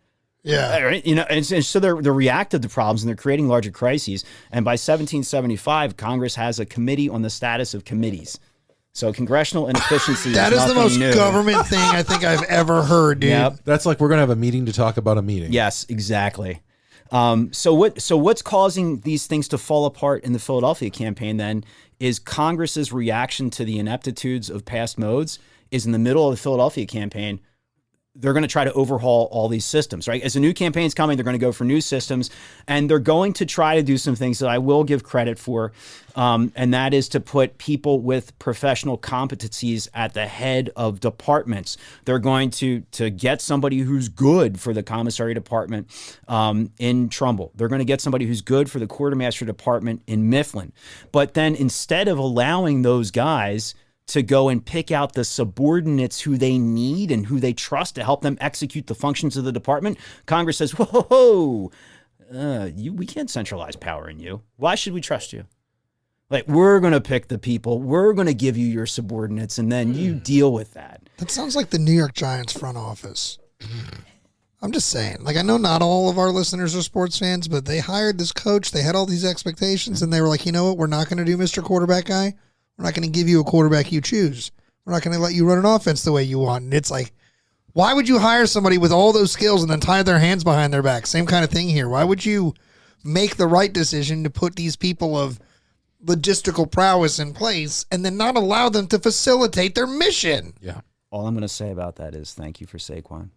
Oh, God damn it. Are you an Eagles fan, brother? I'm from Philly, dude. I know, you know what? And I'm not mad at the Eagles because they did everything right. And I'm trying to not be mad at Saquon because the Giants really dropped the ball there. But, brother, he's been such a dick about it. Like, just, he's like, having trouble sleeping. He's doing commercials about having trouble sleeping because of John Mara quotes. Like, let us go. Let us go. We're hurting. We're sad. I know. If it's any consolation, Art. Congratulations on winning you. the Super Bowl. I appreciate it. You're probably like 0-7 at this point by the time this episode's out. Eagles suck. Yeah, probably because that whole team is falling apart, brother. They are. And that's all right because your Yankees whooped us twice in two different World Series. It's okay. It's all right. It's all right. Yep. It's all right, brother. Look, man, our listeners, half of our listeners are like, I love when they do this. The other half of our listeners Just turned off. They're that nerd Click. where they're like, I don't even know what shape the ball is. Can you move on from this, please, right now? Yeah. No. Yeah. It's okay. And then there's me who's like the Eagles. That's the one with Don Henley, right? You're not from Delco, though. I spent 15 years living in Delco. But you don't I'm sound not like you're there. from Delco. No, it's because I didn't grow up there. Okay, because, Delco is, I swear, like, you want to talk history, a quick rabbit hole? Yeah. I'm fairly certain the Maryland accent is born from Delco. Because, like, when you get to Harford County, Maryland, Baltimore County, and they all got that horn, they all sound like they're from Delco. Yep. It's like the same accent. Well, you know what? All of our Delco listeners are getting real mad. They're aggressive. They're getting real aggressive. Well, right they now. are because they also found out like he wasn't really from Delco, so we disown him entirely. They're pissed. It was like that when I lived there for 15 years. 15 years, it was never really like home because people looked at you like, I don't think you're from here. Like, you could just see the look in their eyes. It's because, so, like, look, as a New York sports fan, I'm not overly fond of the city of brotherly love. I just need to say that first. But I don't think people realize the majority of Philly's kind of terrible reputation comes from Delco. Delaware County folk. So let me piss off your Northeast Philadelphia listeners, too. Nice. Go for it. We love pissing off people. Because if you go to Delco and then you go to certain neighborhoods in Northeast Philadelphia, like if I blindfolded you and sat you down without a street sign that looks like, you'd be like, dude, I'm in the same place. Why did I just drive for a half an hour to go to the same place? What did he do? Because it's weird. It's like Northeast Philadelphia transplanted the portions of Delco, and it's the same accent, it's the same outlook, it's the same architecture. It is friggin' bizarre. And then they bled south, migratory, and then that's where the Maryland accent comes from. Because everyone's like, all the Marylanders are like, oh, how about them O's? I'm like, it's Go further north up 95 and you run into the same people on the other side of the state line. It's brutal. That O, yeah, when they pronounce it that way, is absolutely brutal. Oh, yeah. God. I'm so glad I'm not from that part of Maryland. If I get... I'm from the part of Maryland where we speak properly. Oh, dude, this part of our That's broadcast. Okay. Dude, our listeners, by I mean, look, 6 Harford years, County. 6 years into this show, they're got to be used to me taking shots. I've crapped all over West Virginia. Alabama knows it's in my Hagerstown sight. won't let us in there. We were, right, Hagerstown's been crapped on hard. Hagerstown has been like shots fired. I took real big shots at Hager. Baltimore's been on my list before. We had a huge English population listenership, but I'm sure after our Irish episodes, they hate us again because I said up the raw on that episode. I'm pretty sure they're done with me now. They're probably real shots. What the British people can't see is there's a British flag on the ceiling right there. But it's in the corner, and it's in a row of Revolutionary War flags. All right, I'll allow it. Yeah. Context. We said context, right, so Ken? Context is always important. The Fort Frederick flag is up here, too. It's okay. That's different. It's all right. It's all right, friend. Britain, we still love you. It's okay. Okay, I just don't want to lose our British contingent. With all those, crap stains on that British flag. That happened while I was doing my when I was doing my Irish research. I couldn't resist. Those were rust stains from. You told me those were rust stains from a leaky pipe. My last name's McGuire, friends. I eventually just snapped and had to do my ancestors. You're not from the British McGuires? No. So my favorite part of our conversation today so far has just been this backdrop of a conversation we're going to come to where we really flesh out 1776. Yeah. And just what an abysmal year that was. Yep. I mean, I succinctly, like, what are the two things that went right for us? We declared independence and we crossed the river and we punched them in the mouth on, was that Christmas? Yeah. Yeah. That's Christmas. Yeah. What a Christmas. Of course, as Ron Swanson says, that is the year that history starts. Who were we talking to when they were describing the crossing and they were like, the painting is awesome, but the reality is everybody was probably huddled down, heads low, right? Because it's storming, the wind's blowing. It's just a terrible crossing. Well, to an extent, right? And maybe. Does he get up there, though? But depending on the vessels they're using, because there are Durham boats, and I've, as part of my work, I actually am a consultant for Washington's Crossing on the Pennsylvania side. Are you? That's cool. Okay. And All right. I've portrayed John Glover for them for several years now. Hey, for the really? Crossing. Yeah, which has been a lot of fun. So they have the Durham reproductions that are there, which we utilize. And we have to have our guys stand in the Durhams. Sure. Because the original Durhams are constructed to take iron ore down the river. So there's no seating, and they're not really for that. And if you try to sit somebody down, they're going to be in 3 inches of water. So you got to stand them and you got to pack them. And then for the artillery that's getting across the river that night, they're on the flat bottom ferries that are usually designated for, like, in civilian peacetime in the 18th century. If you came in horse and carriage or you were just on horseback, you had a ferry across the river. Typically that was a flat bottom. Well, like a bateau? It's bigger. Bigger. It's bigger than a bateau, and it's got very shallow sides and a small on-ramp so that you can take wheeled conveyances or bring a horse up there. Then you lock up the sides and it goes across. And many times that would be on a rope basis, like a rope pull ferry. So there's all different kinds of boats. So standing is something that you would have seen a lot. All right. Yeah. All right. That makes sense, actually. We were just talking to somebody, and they were like, that was a terrible night to be crossing the river. It was a terrible night to be crossing the river. It was the middle of a friggin' nor'easter. And like, we've done it.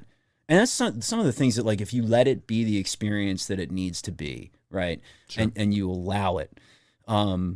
There's been many years where we've done the crossing reenactment, and the weather has been just abominable, like 33 degrees and like that borderline snow rain all day. Oh, sleet. And it's like we do that during the daytime and we're there for 7 or 8 hours and it's totally fucking awful. Yeah. Right? Yeah. And it's Sleet's like, the reason I left Maine. you know, the and sleet, it's I'll just go like, back. Yeah. So, but then like you realize like, okay, I'm going to get in the car, go home, take a shower, and, you know, I'm grabbing a beer tonight and some hot meal. Mm-hmm. And those guys who went through those conditions in the dark and then marched 10 miles, fought an engagement that was hot and heavy, rounded up about 1,000 prisoners, and then marched 10 miles back to cross the river again. So back to where we were. Yeah. Right? Because I'm going to take us back to that crumbling Harford County?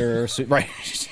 Is that where we are? Dude, we could drop bombs on Delco all day if you Good. want. Yeah, and then when this episode airs and when I call you from an undisclosed location, I'm like, Pat, I'm hiding. I'm hiding. I've had to hide my whole family. And like, dude, I don't know how they did it, but these people got your address because they keep texting it to me. So you got to go now. Yeah, you got to get out.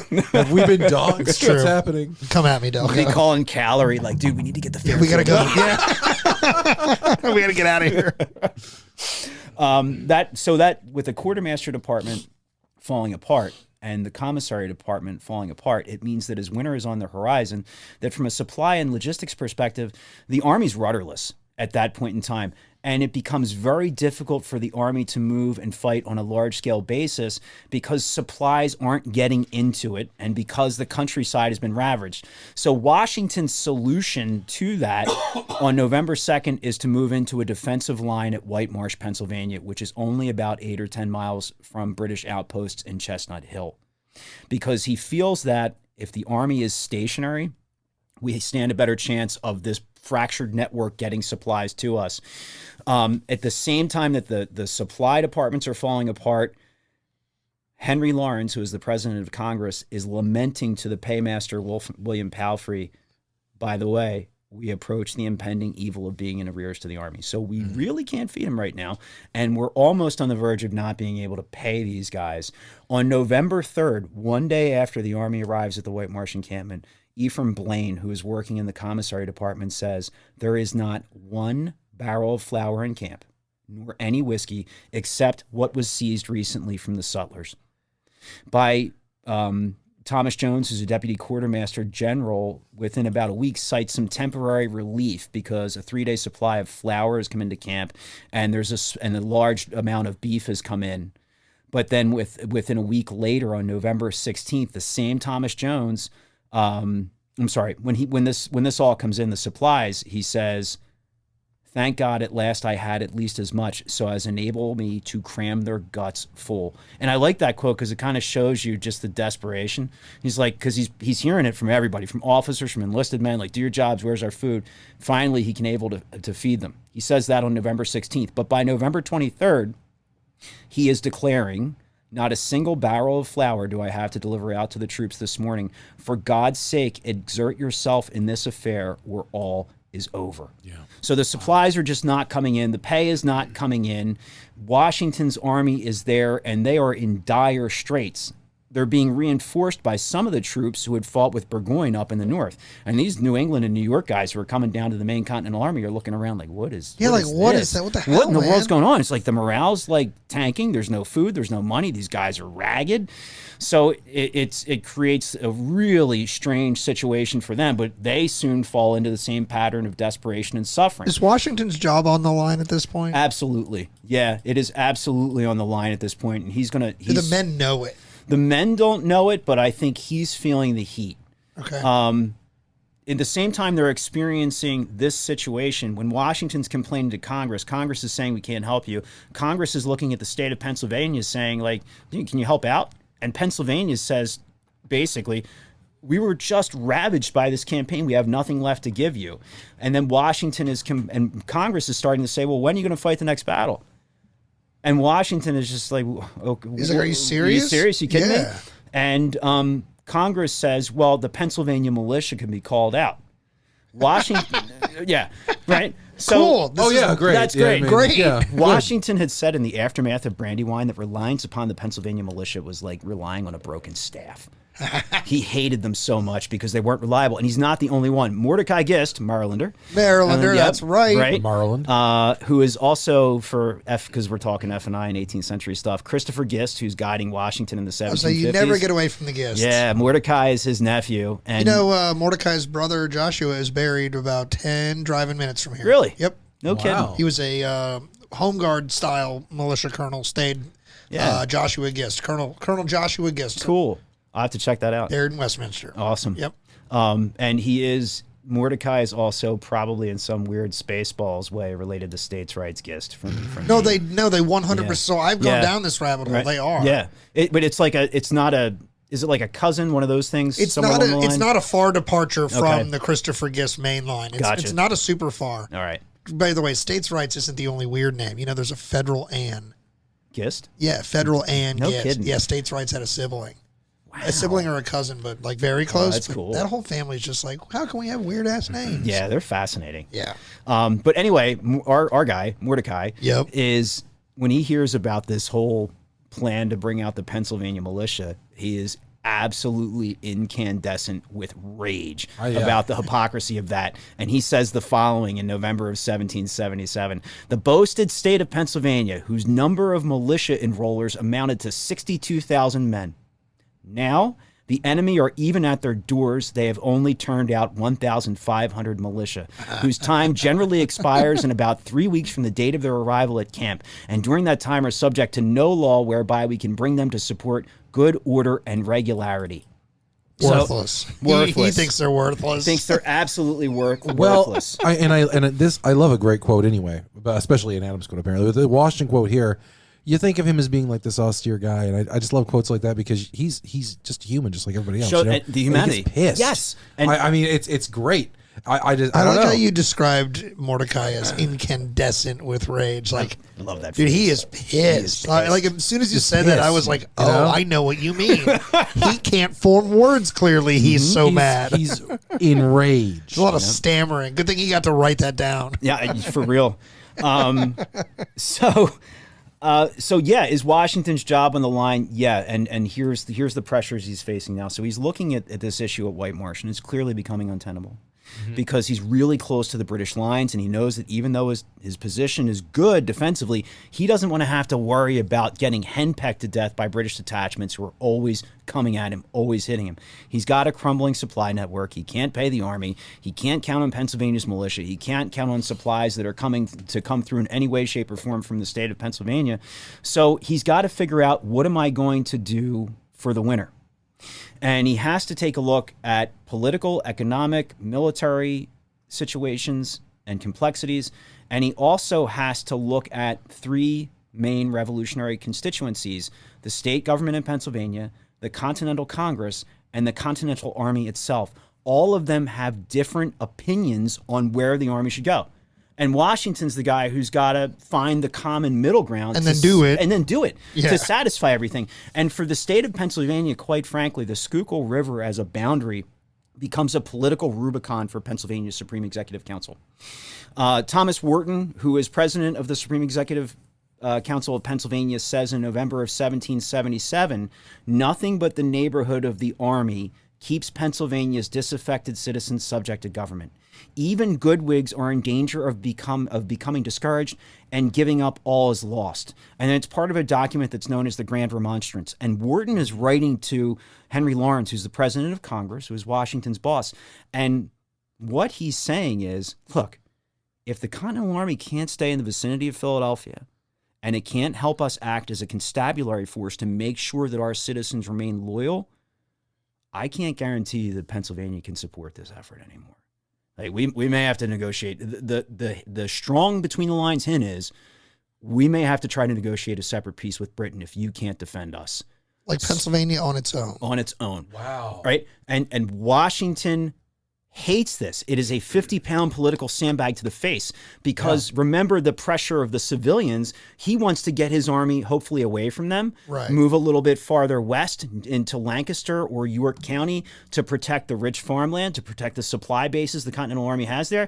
And the political target of Congress rests in York. When we talked about British strategy based on tethering to ports, Continental strategy under Washington, really simply put, is got to cover the army, got to cover Congress. And by cover, I mean defend and protect. Because in an age where we don't have a national identity, we have national institutions. And Washington realizes that if either Congress or the army disappear, well, the revolution is going to die. Sure. So he's always trying to shadow them both. So he wants to go west to try to do that. But now Pennsylvania's state government has totally smacked him in the face with that idea. Now he's got to worry about staying close to this area that's ravaged. On top of that, the Continental Congress weighs in with its opinions on what Washington should do, which quite frankly are absolutely delusional in the face of the Army's crisis-based condition. A couple of quotes to show you this. William Ellery, who's a congressman from Rhode Island, says in November of 1777, the Army should keep the field this winter to entirely destroy Mr. Howe's army. Cornelius Harnett of North Carolina says he is not without hopes of dislodging General Howe from Philadelphia this winter. And Henry Lawrence of South Carolina, president of the Continental Congress, believed we shall infallibly be in possession of New York or Philadelphia or both by the end of January. Wow. Infallibly. Infallibly. Like, are you effing kidding? Like, this is Congress's mood. This is what they're saying to Washington. It's like, yeah, we know what Pennsylvania wants, but also, you know, if you could stay here and maybe take back Philadelphia in that weakened condition, that'd just be super. And Washington is there in Whitemarsh pulling what's right on that. left of his hair out. And he and Parker, to your point, where he like his humanity coming through, Washington says to Henry Lawrence in this time period, it's bitingly sarcastic letter to Lawrence. He says it would give, he's reviewing the situation, looking at all these requests, and he's responding to Lawrence by saying, it would give me infinite pleasure to afford protection to every individual and to every spot of ground in the United States. This matter has required more reflection or consideration than any circumstance in my whole life. Wow. And for Washington, who's usually pretty reserved, right? That's a lot. And he's not just bitching to Lawrence. He's bitching to Joseph Reed, who is a former aide-de-camp of his early in the war. Right. Reed is involved with the Continental Congress at this point. To Reed, he is writing in late November, I am about fixing the winter cantonments of this army and find so many and such capital objections to each mode proposed that I am not only exceedingly embarrassed by the advice given me, but in my own judgment at this point in time. Oh, wow. Yep. Embarrassed by the advice giving. Oh, wow. That's sharp. Because what Washington's trying to do is, and on top of all this, right, these letters flying back and forth, these directives and these requests, which are just asinine. Yeah. What does Congress do? It sends a committee to camp. Oh, a committee. A committee. Yay. We all love those committees, You know, right? what's funny is you were kind of running through that quote and kind of expressing this just like hopelessness and this like kind of like what the fuck everybody's feeling at this moment. Well, I think that's one of the things that's lost in the telling of our independence is like, I feel like people think we just like rallied, decided to throw some tea in the harbor, punch King George in the face, and we were a nation. I don't think people really realize that until our revolution started going well, it wasn't going well. And to that end, up until things like Saratoga and the tide really starts to kind of turn, I'm constantly baffled by how we even got to be in position to turn the tide. In my opinion, like, you know what I'm asking? Yeah, no, I do. How do we even be in that position to do that at Saratoga? To even get to that point is utterly miraculous, based on everything that came before it. Right. So this committee that Congress decides to send to Whitemarsh on November 28th to whip things along, it's Elbridge Gerry from Massachusetts, Robert Morris from Pennsylvania, and Joseph Jones from Virginia. And Henry Lawrence, writing a letter to John Rutledge talking about this committee, says that its principal objective is to determine the best and most practical means for carrying on a winter's campaign, an object which Congress have much at heart. So he's sending three guys in, and think about it, Massachusetts, Pennsylvania, Virginia. So he's hitting New England, middle colonies in the South, sending them all in there to show a unified congressional bloc and basically to try to strong-arm Washington into doing something. Right. Fortunately, while they're there, and Elbridge Gerry is saying things like that he has high powers and he's basically being a pain in the ass, the British attack the outposts at Whitemarsh. He's being. Can I? So like maybe you should stay right here. Yes, would you, Congressman, and protect us? Would you say that? Would you say that Elbridge Gerry is being a masshole? Yeah. Dun, dun. Yeah. Is the representative from Virginia not kind of backing George's play and mentality? I don't know a whole lot about Joseph Jones, to be honest with you. But sure. I think whether he is a full-on supporter of a military campaign or he is tepidly there because he was asked to be, I think it's the important point to take away is, besides Gary the masshole, and now we've just lost all of New England. They were lost long ago. They see this hat that I wear on a regular basis. New England. As the ambassador of Maine, I automatically I lose some Massachusetts viewers. New England knows I root for the Giants, and they know I root for the Yankees. And the constantness in which I bring these two things up, like Super Bowl 42 and all the rest, they're just like, I fucking hate this guy. I don't think we have a single listener in Boston or greater New England. Like if you look at a map of our viewership, it's like, you know, it looks like a map. You know how those lights out maps of the world and how North Korea is like this darkness. We have people listening to us. You know, we've been very blessed. Literally all over the world. Yeah. Until you see Massachusetts, It's dark. and it's just like a little dark outline on the Massachusetts. resistance is the History Things podcast. Resistance is That's based hysterical. out of somewhere near, I think, somewhere near like it's the, Boston. It's for the sure Green Boston. Monster. Like there's an apartment there where some guy leading it, going, I'm never gonna listen to this show. And they're like, that's how sniveling people from Boston sound. That's it. That's exactly how they sound. Anyway, While driving erratically. see, you might not know this as a longtime listener, but the goal of this show is actually to offend everybody on the planet. Fantastic. And not to do it through like actually traditionally offensive ways. Like I'm not coming We're after playing who the long you pray game. to or who you love. Who do you root for, jackass? That's how I'm coming to offend you. Well, it's also the long game. Like we're 6 seasons in, and we're just now discussing about this is we're just a slow dismantling of Massachusetts. So it's I'm proud of the If work. Calorie had told me you were an Eagles fan, I wouldn't have invited you on the show. That's why I told him not to say Specifically say that. You're like, do look, not tell him. I really want to go on this show. because Matt doesn't sports hard, so you know. No, he doesn't. No, so but it was because I was talking to him about something with like trade networks, and I'm like, there's a reason why people from Gettysburg are Ravens fans, and he's like, because they have poor taste. That's And true. I was like, dude, that is your words. It's true. I agree with his words, but Your words, dude. Yeah. But I also admire the slow play of people have been listening for a long time, like, oh, that topic sounds a lot of fun. And then you get an hour and a half into the episode, and it's like, dude, you just shit all over where I live. He just. What are you talking about? How did he get there? It's about the long game. It's all right. The greatest long game I'm looking forward to covering on this show, and I hope we're doing this show long enough for it to play out, is the children of the prince that's not a part of the family anymore. Oh, right. His children Yeah. are eligible to be both president of the United States and remain in the royal family. So Harry? Harry. My goal would be to live long enough, to do the show long enough to see the British actually reclaim the Americas by his kid ascending to the presidency. That's the best. I've never thought about that until this very. You ever thought about that? Only fleetingly because of how wild it sounds, but in the atmosphere of the wild. We live in the absurd. So the grandson why of not? Charles III could Yeah. potentially become the president. King George is up right. there wherever he is, just laughing. He's Yep. like, "I told you you'd be back." Yep.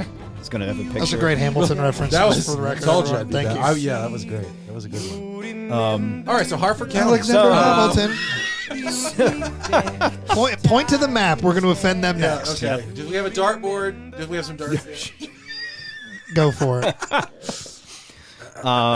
So what that committee's doing there is really to strong arm Washington, but then the encampment is a attacked. hit, yeah. And Gurry sees firsthand that it's just not a good idea for this army to try to engage in a campaign at that point in time, and that really there's got to be other solution. But Washington has to think about, where am I going to go? And he had been trying to canvass his general officers since late November to get ideas, like, what are we going to do if we can't stay here, because it's starting to look like we shouldn't be here anymore. And a couple of different options will come up. Washington calls for a council of war and is really unimpressed with the wishy-washy nature of the advice he's getting. So he then tells the generals who are present that, look, you're going to put your ideas in writing. I want them by tomorrow morning around 10 a.m. And Washington tells Henry Lawrence that there's a couple of different ideas that are beginning to emerge based on all of the documents he's received from his generals. And there are three that will emerge as clear front runners, with various different folks espousing them. One is to pull the army out of White Marsh, get them along a line of smaller cantonments or cantonments. I had a listener on the other show who actually wrote me a note to tell me that I was saying the word cantonments wrong. Were you? So I love when they point things out like that. It's like, you are great. I loved your show, but it's not pronounced that way. But it's but that's the thing that stuck out. Yeah. Like that's right. So it's like cantonment or cantonment. So if there are listeners, like either way, now you're satisfied with how I've said that word. Yeah. Everybody calm down. I personally like cantonments. Right? There's a market for that. Stop. They could be like a little hut tin. Yeah. Right? I like condiments personally. You know, I like when you put them on hot dogs. Okay. All right. Condiments on right. Condiments. Jeez. Yeah. Okay. Sandwiches. No. Sons of bitches. Hot dog sandwiches. Am I allowed to make that joke? Probably not. We are. We just did. So Lancaster to Reading, this line basically where we're not going to mass the army together, but if we string them out in a line of small encampments connecting these cities, and the thought is that maybe we serve as a chain shielding access to the western counties by doing that. Wilmington is another one that comes up with a lot of frequency. And then there's this third option of trying to hut the army in a centralized location that's going to be a little bit further away from Philadelphia, but that is going to really satisfy Pennsylvania's political concerns that the army needs to stay close. And I'm going to show a couple of quick quotes for, first of all, why the Lancaster-Reading line doesn't work. Okay. And then why Wilmington doesn't work. And these are going to be primary sources. So Brigadier General James Irvine is one of the guys who comments on this Lancaster to Reading line option and thinks it's totally ridiculous. And he will say the following: many of the officers are for going into winter quarters on the line from Lancaster towards Easton. If this is attempted, I am sure the army will march there only to be disappointed. By the best information, those towns are crowded with inhabitants from the city and little shelter can be found. The general officers will then set the example of going home. The field officers will follow their example. Captains and subalterns will expect the same indulgence, and the soldiers will apply for furloughs, and if they were refused, will desert. By these means, the army will be dispersed through the different colonies, and it will be impossible to collect them in time to open an early campaign. The country on every side will be left to be plundered, and vast numbers will apply for protection. The inhabitants will be dispirited, the credit of our money ruined, the recruiting service at an end, and an inevitable ruin must follow. So he actually gives some really good advice on why Lancaster to Reading won't work, because much like that panic of 1776 that we started with at the beginning, Philadelphia being occupied by the British in 77 incites that panic all over. So any patriots are leaving the city. Where are they going? They're going westward to smaller towns and communities. Those places are overrun. They're going to be packed. What happens if you string out your army into smaller encampments? Look at the lesson Howe learned in New Jersey with the British in 1776. He was getting hit all the time. So you're allowing a stronger force to move west and attack you in detail and defeat you if you go into those smaller cantonments there. So not a very good idea. Wilmington, and why Wilmington is going to be a bad idea. General Peter Muhlenberg is the guy who gives us the most detail on that. He says, with regard to the place proper for the army to take winter quarters, I must confess that I am more inclined to join in sentiment with those gentlemen who propose Lancaster for the right of the cantonment and Reading for the left than with those who propose Wilmington. My reasons are these. Firstly, Wilmington and etc. are so near the enemy that there is the greatest probability of their frequent alarming us. Consequently, the end intended, that is, the ease of our army, will not be answered. Secondly, our army will certainly diminish, at least for the winter, by a number of the soldiers receiving permission to return to the different states they came from, which would perhaps enable the enemy to gain material advantages over us, especially if it should be found necessary, on account of covering, to quarter the men some distance apart. Thirdly, the upper part of Pennsylvania would be left entirely to the mercy of the enemy and the communication with the eastern states cut off entirely. Fourthly, the enemy will have it in their power to draw more supplies from the Jerseys than it will be possible for them to draw from the lower counties, even if they were entirely given up to them. For if the army lay at Wilmington, one armed vessel would be sufficient to prevent us from affording any relief to the Jerseys. So, and it's really well encapsulated there. If you think about the seat of war, if we're going to try to take the entire Continental Army, push it south into Delaware and use Wilmington as the base, Wilmington is a small port city. The British Navy can come right up on Wilmington and bombard the living hell out of you. Shell the crap out of them the whole entire time. Yeah. And you've left all of Pennsylvania, New Jersey as broad open country. Like, it's well open to the British to destroy economic and political targets of value. So it's while there are people espousing Wilmington, I think Muhlenberg does the best job of telling us why it won't work. The guy who is going to really hit on what the solution will be in his writings is going to be Henry Knox. And like the Henry Knox. The Henry Knox, yeah. And Knox is going to say the following on December 1st. If the cover in the range from Lancaster to Reading should be found insufficient, I should be for hutting the whole army about 30 miles distant from Philadelphia, in some position which should have the Schuylkill River about 10 or 12 miles on the right or left. The goodness of the position to determine this. General Muhlenberg mentioned a position which comes within this description, which is perhaps on examination might be found proper.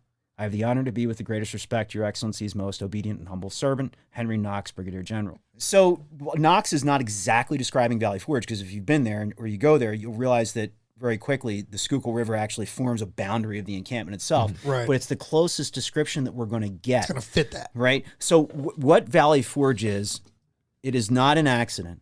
It is not a coincidence. It is not the place on December 19th of 1777 where Washington looks over his shoulder and goes, dude, they've had enough. We got to stop. Right here, right now. Right in the middle of the road. Yep. Right. And just figure it out. This place is carefully chosen. It is carefully selected because it answers every pressure Washington is facing. Distance from Philadelphia. He wants to be far enough away that the British can't constantly peck at him, but he also wants to satisfy the politicos in Pennsylvania by not being too far out. Valley Forge is about 19 or 20 miles as the crow flies from the city of Philadelphia. Easily defensible. You go to Valley Forge and you drive around that place. The entire main encampment is preserved by MPS. It's in the shape of a triangle. You'll see pretty quickly that the topography lends itself to good defensive ground very quickly. Inconvenience the least number of civilians. When Washington gets to the area that comprises Valley Forge, there are about 14 or 16 families living there. Many of them are tenant farmers. It's not ideal for those folks, but it's not hundreds of civilians. It's not thousands of civilians. Small local impact. Dramatic for those people. But small local impact in the grand scheme of the larger revolutionary effort. And critically, Valley Forge is between the British and the western counties of Lancaster, or rather Chester, Lancaster, and York as we move east to west. Chester, Lancaster, and York are the breadbasket of the American Revolution. There's estimates that there's enough grain being produced there each year in a good growing season to make bread for 250,000 people. Holy moly. Yeah. So and that is a huge feeder. That's everybody fighting in the war. Over the course of the entire 8 years plus, we have estimates that I've seen 230 to 250,000 people total enroll in the Continental Army, another about 165,000 serve in state militias over the course of the entire war itself.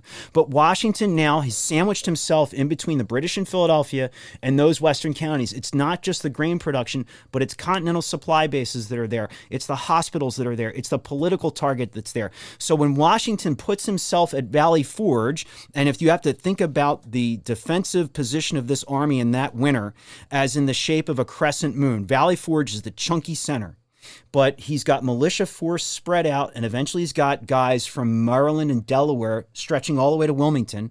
He's got PA militia on the other side of the Schuylkill River stretching up towards New Jersey, and the cavalry eventually goes to Trenton in December of 1777. So it's a big crescent moon, and it's a shield arc, right? So then Howe sits in the city of Philadelphia. He's got territory, but he can't punch through to destroy Washington's army. He can't punch through to get the economic targets. He can't punch through to get the political targets that he needs to destroy to end the war in North America.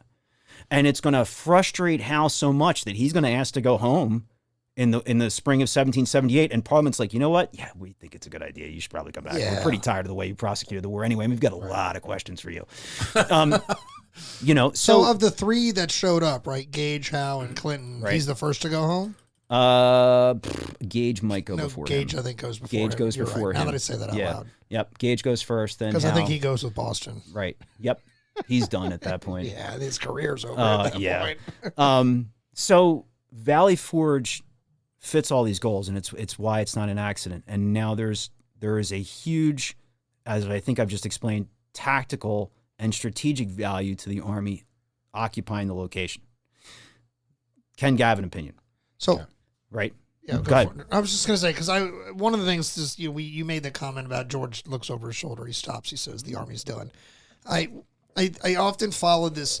There's a theme with Washington. There's a lot of people that follow the providence that George Washington is like blessed by the Holy Father, and all these things happen by divine incident. And a lot of that narrative of the army is done is because like George like can feel it and the providence of the moment. But I wonder how much of that is just that, because you just laid out very succinctly like this fits a lot of very realistic things that are not George just being like, I command it, they're done, right, and I picked this moment. So. Yeah, I mean, I think it's interesting. The myth of George Washington, I guess, is what I'm really saying. Right. Is fascinating The to me. apotheosis of Washington. The reality of George is fascinating enough. It's tremendous enough, yeah. and the inflation of all these things, and like the weird inflations of it, like that, like George is so majestic here, Yeah. but he's not. He's just really kind of following what is logical in this moment. Exactly, and I think it's a whole fascinating. He's a man, topic. damn it! And that's the thing. It's like I try to make them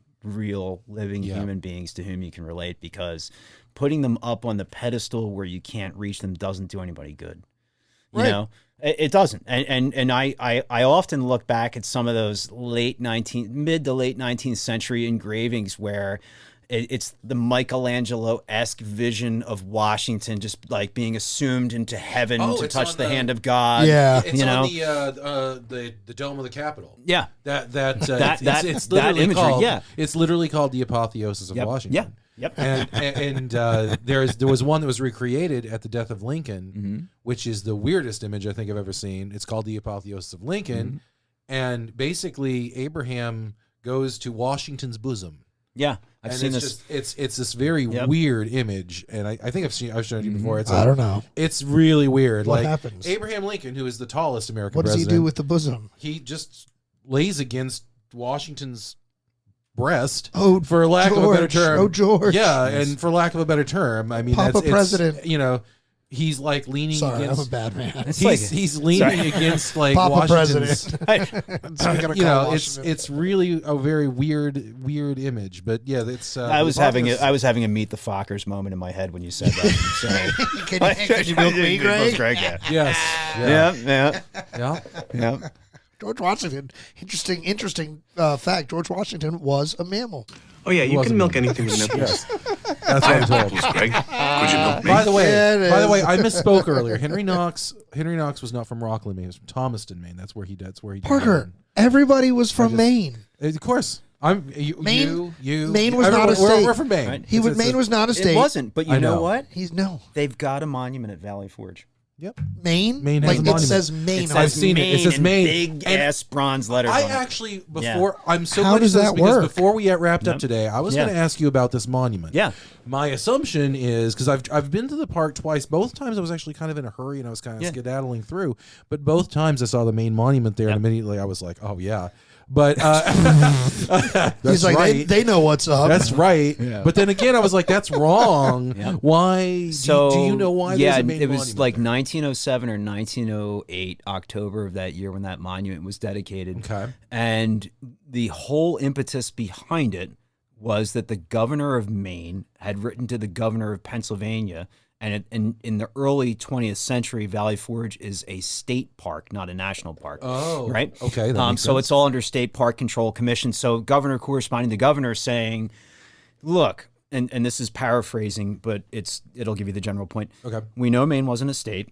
However, if Maine had been a state, there's all these guys who served for Massachusetts that would have lived inside the geographic boundaries of Maine. So we'd like to put up this monument there. All right, so hypothetical. That is great. That is so Maine. So if Abraham Lincoln would have ducked, right, you know, like I mean, we can't do that. I mean, like I feel kind of silly on Maine's behalf. Well, like, I've often joked. Like, I get it. Like if America existed, we wouldn't have had to fight for independence from the British. Well, it's like they we would can have all make used it. statements like that. They would have used it if they would have had it. You know, literally, that is what that is. Right. And it's. I get the logic of it, but I also like. It's like, come on, man! Like, I actually that's don't. not you yet. It's the weirdest. It might be you in your hearts, but at the end of the day, that said Massachusetts, right? Like that you were Massachusetts colony and you were Massachusetts state I mean, or whatever. Is there a West Virginia monument there? There is not. See, so you see what I'm saying? Like, I mean, in terms of state monuments that Like it's the monumentation there is weird. It's not like Antietam, and it's not like Gettysburg because it's not a fight. It's not a fight, and it doesn't become a preserved space for people to visit until the 1870s. But that starts under private hands, and then it becomes a state park in 1893, and they don't preserve all of the land that encompasses the whole encampment until like 1934, 1935. So it's slow over time. Right. Yeah. And by the time that they've got everything that is preserved to get the whole encampment there, the golden age of preservation is over at that point. Sure. So stuff pops up spottily, like the Wayne equestrian statue is totally expected because, it's Pennsylvania and Wayne was there. He lives close by. Yeah. But, there's weird stuff like the Maine monument that will pop up. But in terms of monuments that have the actual name on the state of them, I think that one in Massachusetts, and that's it. Because Massachusetts has this really cool curved bench that's like catty-cornered from the Maine monument that's over there. And probably, let's just be real, probably the reason why Maine got a monument there is because they were jealous because Massachusetts had one. So Ken, today we have to come to an intersection at some point where we want to commit. I think we should intersect there. Good with that. So I was going to say, we either have to commit to dropping a megaton bomb on our listeners, or we do the rational thing and we put the bulk of the rest of this into a second episode of part 2. We do our official part 2, because usually when part 2s happen, it's just because we recorded a bomb and I wanted to break up the edit. Yep. But this will be the first official part 2 in the entire history of the show. Wow. So you're breaking ground with us today, Ken. I'm How honored. awesome is that? Ken, that is. Take this shovel, let's break this ground together. It's as groundbreaking as a Maine monument at Valley Forge. Dude, I think you a state that didn't even exist yet. I think you instantly became one of my favorite storytellers we've ever had on this show. Like, all I want to do is just sit and listen. Like usually I chime in way more, but I was like, I'm just sitting here like in my child listening poses. That was fantastic. Thanks, and I've been begging to do a Valley Forge episode probably for the last 3 seasons. Yeah. I've been like, guys, let's do it. That's because I want to go there. I've never been there. Dude, you gotta go. It's really cool. And Make it happen. and here's the thing, right? Like, I am such a dumbass when it comes to logic. Like, in some things, I have like the most profound logic in the world, and then if you ask my wife and others, it's the polar opposite. So here's a polar opposite of good logic. He points at me when he says that. Did you see that? Well, you just happen to be on the side of Did you polar see logic. that though? Did you see that? I commute daily at like 2 hours and 20 minutes driving, about an hour and 10 in each direction, right? Philadelphia, though, is too far from me. From where we sit, it's 2 hours away. Yeah. I'm like, that's so far, even though daily I put that amount of time in the car. Like, I'm like, driving west to Western Maryland, not a problem. Get to whatever. Go to Philadelphia? No. But it's not even in Philadelphia, which I know. Yeah. It's it's on the outskirts. I spent some time in Haverford, Pennsylvania. No, you're not far away. Right, and that's like right around King of Prussia, Valley Forge. They're all on the same signs in the highway there. So. The last time I was up there was when Sam Ash Music Store was closing, and they were having like a going out of business sale. Oh, and then I tricked Sam Ash. I tricked my family into going to Valley Forge as well. I was like, since I'm here, I'm in King of Prussia. Let's just go ahead and just slide right off the main road there. And I enjoyed it. Both times I was there. Cool. The first time I was there, my kids were like itty bitty, and now they're like grown up, and they remember probably a little bit more of it now. But I remember every time I went through, I took a picture of the main monument, and then after I did, I said, "That's stupid." And then I just put this phone. Ken, back so in my let's set up our listeners for part 2 then, yes. right? So like, what's ahead of us right now? We've gone through. About, like you said, 14 months of how did we even get to this winter? Like 14 months that probably should have been somewhere between stellar successes and stunning defeats. Like, we've gone on a roller coaster coming into this encampment where the modern army is going to be born. Yep. One of my most favorite characters in all of military history is going to come into the story in the most overstated position in history, right? This General de whatever, but he's really like a captain. Yeah. Steuben. So we'll so what are we going to talk about? We'll take a look at a couple of different things. We're going to take a look now that we've got folks to the point where Valley Forge is the obvious choice. Getting the army from White Marsh there, because there's about a week of sheer hell that they're going to endure to even get out to the Valley Forge encampment itself. We're going to take a look at what the size of the Continental Army actually is at Valley Forge, what kind of people are there, what's the demographic, how are they feeling, from a physical, psychological perspective, what the challenges they face there are going to be, what the value of von Steuben's work is to the American Army, and I think we may surprise some people with things they haven't really given a thought to before. We're going to talk about the man himself. We will talk about the man himself, and we will talk about what the actual value of his work is going to be and how much he actually gets to accomplish in 8 to 10 weeks while he's there. Like, what is an immediate impact and what is an outgrowth impact of von Steuben's service that's going to take longer to get to really penetrate into the Army itself. We'll take a look at the complexities of Washington almost losing his job in the middle of that encampment too, with the Conway Cabal, or Horatio Gate, as I like to call it. I think that one. Yeah, I like that one better. That's amazing. Yeah. Horatio Gate. Yeah, I like that. You got a new image to make. Yep. T-shirt. Yep. So we'll take a look at all those things and the size of the Army, what they look like getting out of there. So there's going to be a lot of fun to cover. I think I'll call it Naked and Starving as They Are. Will be a good title for part 2, because that'll come right from a quote of Washington writing to Governor George Clinton of New York in February of 1778, when he says, "Naked and starving as they are, we cannot enough admire the incomparable patience and fidelity of the soldiery." So all that, stories to be told, myths to be busted, more to come. Yes, a hard winter ahead. So get your parkas. You see, I did that little. That was great. great. Thank you. Very excited. Ken, do you do public history on social media the way that we have our little show? I have regular old social media, so people can find me there. All right, cool. Well, if you want to plug that, if you want to plug any of your work, MySpace? or if you just want to. That would be historical social media. That would be historical. Or do you just want people to come see you during? Are you there just like in prime interpretive season? No, actually, it's I'm scheduled on an as needed basis there, but I can also work with folks individually. So I'm happy to talk to folks if they want to come out and do a tour. You got an email that people? How do people get in touch with you? Yeah, what's the easiest way to give it to you and you can post it or something like that? Or you can just also tell people here. Yeah. Okay. So the email is KGC as in cat, the number 2, the number 8, P as in Pennsylvania, V as in volunteer, I as in infantry @gmail.com. It's a nod back to my old Civil War reenacting days there. So I'm on Facebook. It's my name. You'll find me there if you see a guy who's wearing 18th century clothes, or hey, there's 18th century artifacts on that page. That's me. And on Instagram, it's Captain Clothes Horse. Nice. All right. And personal opinion, which one do you like reenacting better? Do you like Civil War better or Rev War? What's your opinion? Because I have an opinion about this based upon the fact that I'm older now than I used to be. Right. I only do Rev War now, and I only have done Rev War now for about 9 years. Okay.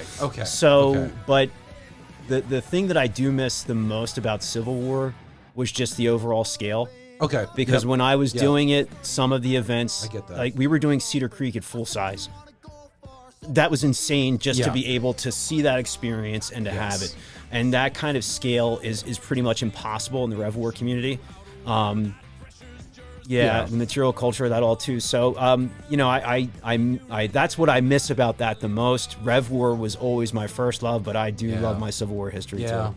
I have grown to like Rev War a little bit better, just simply because I'm older now and the clothes are cooler. And I don't mean just cool. I mean like in the summer it's 100 degrees in Maryland, and I'm out there. What he's saying is I can wear linen. Yeah, you can wear a hunting shirt. I can wear linens, and they're shorts. They're basically cargo shorts, essentially. He likes this, and he hasn't even gotten into a cool pair of gaitered trousers yet. To me, that was the game changer for me. It was the first time I wore gaitered trousers. I was like, I look awesome. Yep. And I'm fat, just so you know. Anyway. Follow us on social media. This is the Carbohydrates Podcast. That's right. Carbohydrate Things Podcast. Follow us on social media. History Things Podcast can be found Facebook, Instagram, YouTube. Please go to the YouTube channel. That's definitely where we're leaning into the most this year. We're trying to grow that. All right, guys. We're going to get out of here for the History Things Podcast. For Ken Gavin, for Parker Russell, I'm Pat McGuire. Part 2 is coming up next. Hope you guys enjoy. Catch you all later.